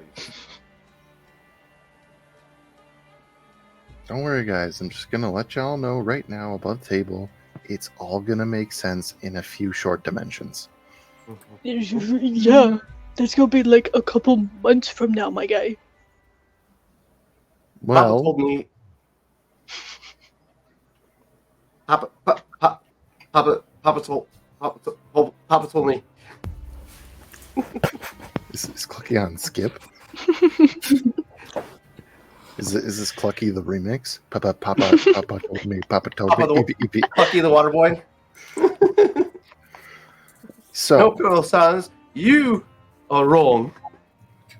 So this was the longest-winded explanation. Xanthi, yes, it does appear that this could be different dimensions or different times or both simultaneously. Clucky, however. Xanthi again just kind of seems like she's just pondering something in her head for a moment before she just kind of like tucks it away for a second and then just kind of goes, This just keeps getting more and more confusing. I think the only thing that I can possibly do is just keep moving forward. I mean, that's the only way the dial turns. Obviously. Look at Riley quoting the ever cryptic Raven Queen. Shh. You will never tell her. It's okay. She already knows. She knows. Broken one. I found that it's easier if you just don't think about it at all. So, Is there? I don't have that choice. So is there like a Barrow that used to work at this monastery or used to practice at this monastery? Yes, no. He was very. Listen, Barrow thought that maybe this was in the future because Big Master Man that he talked to, Barrow thought that maybe he actually knew him. But he doesn't think that's the case now, and we'll turn to Barrow. Oro nods slightly as he says, Master Ugri seemingly spoke of Bara, and the way that he spoke to me was as if he thought me to be the Barrow he was expecting. However, I decided to find something and test it. Something I kept in the monastery. But it was different. Different how? There were not the items that I left behind. There were small differences. And an inscription I did not write, asking for forgiveness. Well, maybe the Barrow in this dimension did something that he needed forgiveness for. Was there any similarities to it? You said there were minor changes, so there was stuff that you remember or that was at least similar to what you put in there? I do not think it was the Barrow of this dimension who left that box. I think it was Barrow's brother. Or other Barrow's brother? So, but didn't you say that the leader thought that it was you, not your brother? What's your brother's name, by the way, if you don't mind my asking? He's told us. Pardon? Landros. Landros? But I don't know, Xanthi. I don't know that I have the full explanation or understanding of who Master Ugri is and what happened here. But he gestures in the direction of the mural. It appears that some of us have quite the history in this place. It just keeps getting stranger and stranger by the fucking minute. Looks more like a prophecy than history. it sounds like what Papa explained back in that Dino dimension. I died instead of him dying for me. So, wherever this dimension, you call it, the blind one dies. And his brother carried on. Did he die or was he killed? We don't know. It's the same thing. Well, I'm just wondering who is asking for forgiveness. And why it was in the same box as Barrow's things, or other Barrow's things. Listen, If it was guilt even Barrow that left it. Guilt for things that weren't actually your fault will haunt you no matter what. Riley, trust me, I know that more than anybody. I fucking was there when it was written. Do not cite the old magics to me. Perhaps our new friends have something else to give with their knowledge, says Bara as he sort of turns his attention towards Ferus and Janai. He's talking about Yasuo. You said his name was Landros? Yes. Landros. Is that considered a traditional or unusual name out here? Versus Barrow, which is old. It would be similar in the vein of Borrow, but like it's just a name you've heard.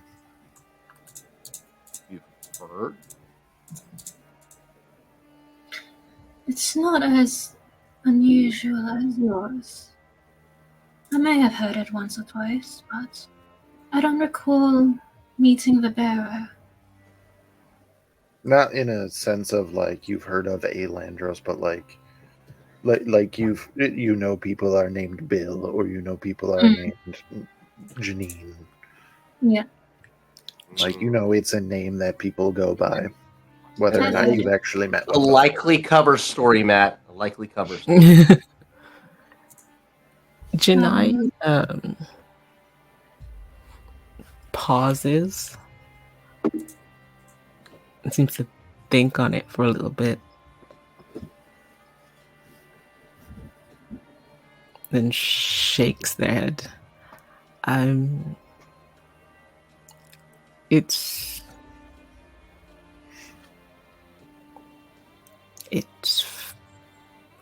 a little familiar. I'm not sure. I would tell you if I had more than that.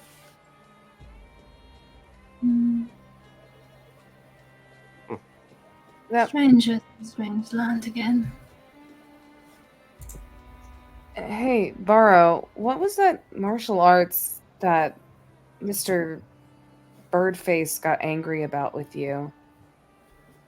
Maybe Janai might know something about it. I'm not quite sure how to explain it, since it is a form I only learned, or rather tried to describe by moving. But it was a form of the wind. I tried to describe what I felt when I found myself in what I believe may have been a part of the elemental plane of air. You went to the elemental plane. More like was shunted into. What was it like? I think the more impressive thing is that he got back out. Sounds pretty windy. It was, Clucky. Confusing at first, and not always gentle. It was like following a dancing thread in darkness.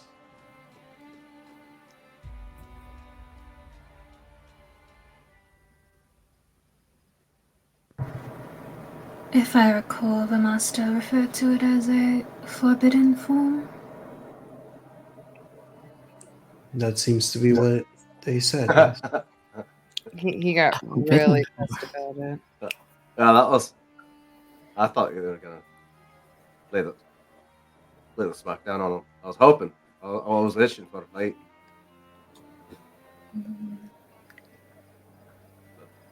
Despite our differences, Clucky, he remains a master of the monastery. And even if I may not agree with him, he deserves respect in the place where he practices. I'm so curious. Riley About grumbles when you form. say that. Of course, Did you- I do. So how did you get back out? That you used the form, and it let the wind guide you out? In a way, yes. I sort of tried to listen for the right current.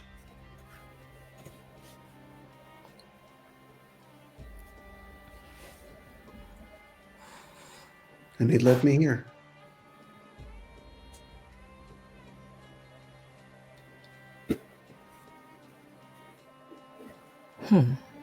Those of you without flight have such a hard life, not being able to go where you want, even on the air. If I was there, flying one, I would have helped you find your way a lot faster. Bard doesn't say anything. Clucky doesn't fucking understand what the fuck you're talking about. It just sounds like He you're knows. lost. He's not going to open that kind of worms. There is a rift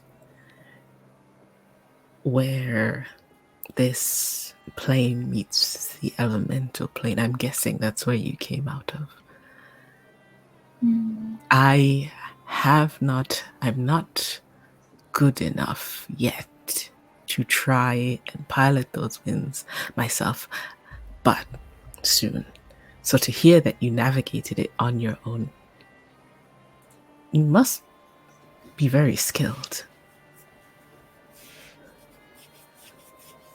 Why are you trying to navigate them?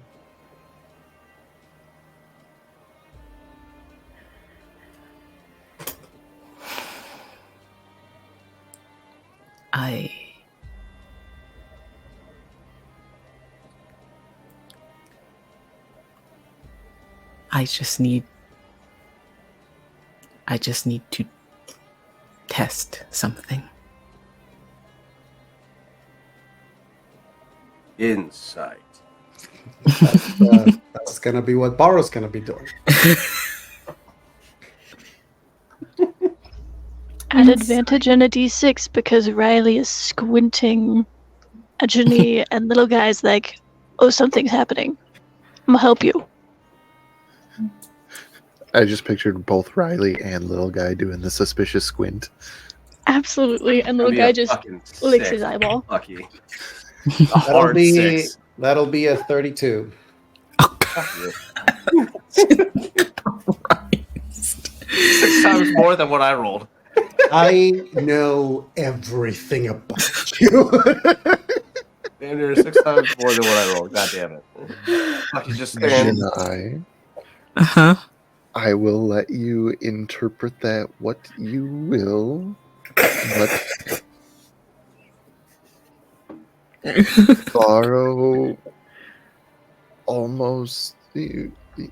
Borrow metaphorically and almost literally can see right through any falsehoods or secrecy or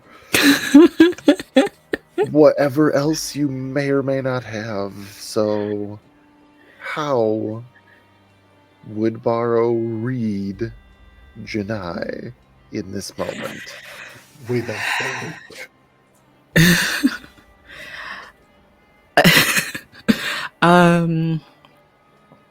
I think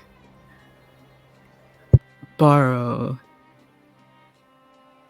you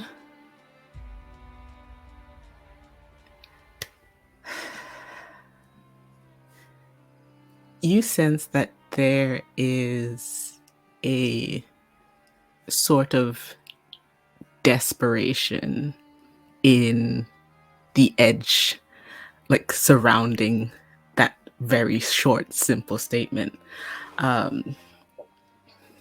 And you sort of pierce through into it a bit more, and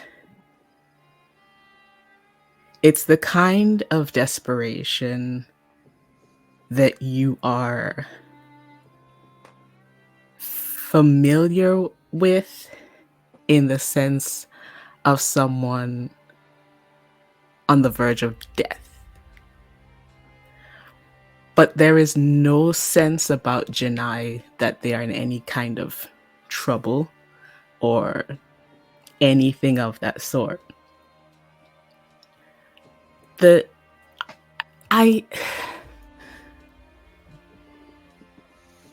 I'm so conflicted.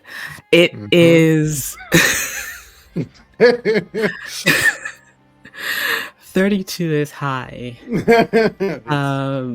Six is high. Rule of Inside, thumb not mind from reading. Yeah. rule of thumb from like the Dungeon Master's Guide and everything, setting DCs for things. A DC of 5 is supposed to be simple, 10 is average, 15 is difficult, 20 is supposed to be hard, 25 is supposed to be really freaking hard, and Mhm. 30 is supposed to be impossible. Or nigh just- impossible. Yeah. So would the just fact go- that he got a 32, Yeah. he is the most insightful in this moment. Clucky, however, is just oh, even oh, even a god would falter in their poker face at some point to borrow right now, which I Mhm. think has happened. it really wants to test something. I believe this is only up and up. But yet there is an unsteadiness that comes over Janai, and they shuffle on their feet, and you hear this kind of unsettling shifting in their carapace.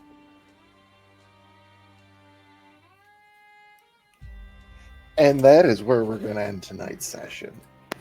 Fucking what? Ooh. Just Ooh. with that, because I can do that kind of shit. Mhm. You domestic. Thank you, Vented. everybody who is tuned in this evening. Thank you, everybody, for playing. Thank you, Ren, for coming and Carapace. getting into this along with Dia. That's right. Guest so nice. We got him twice. I'm so excited. I know. I need you guys Millipede to and a trench know. coat. Tarzan, shut up. situation. Next week, when we come back, we'll figure out more about what's going on with Borrow lore. We'll figure out everything that's going on, and maybe we'll move away from this mosaic for a moment and find out truly what is happening in this dimension. Thank you, everybody. We have been To Be Diced. See you next time. And with 2 millipede.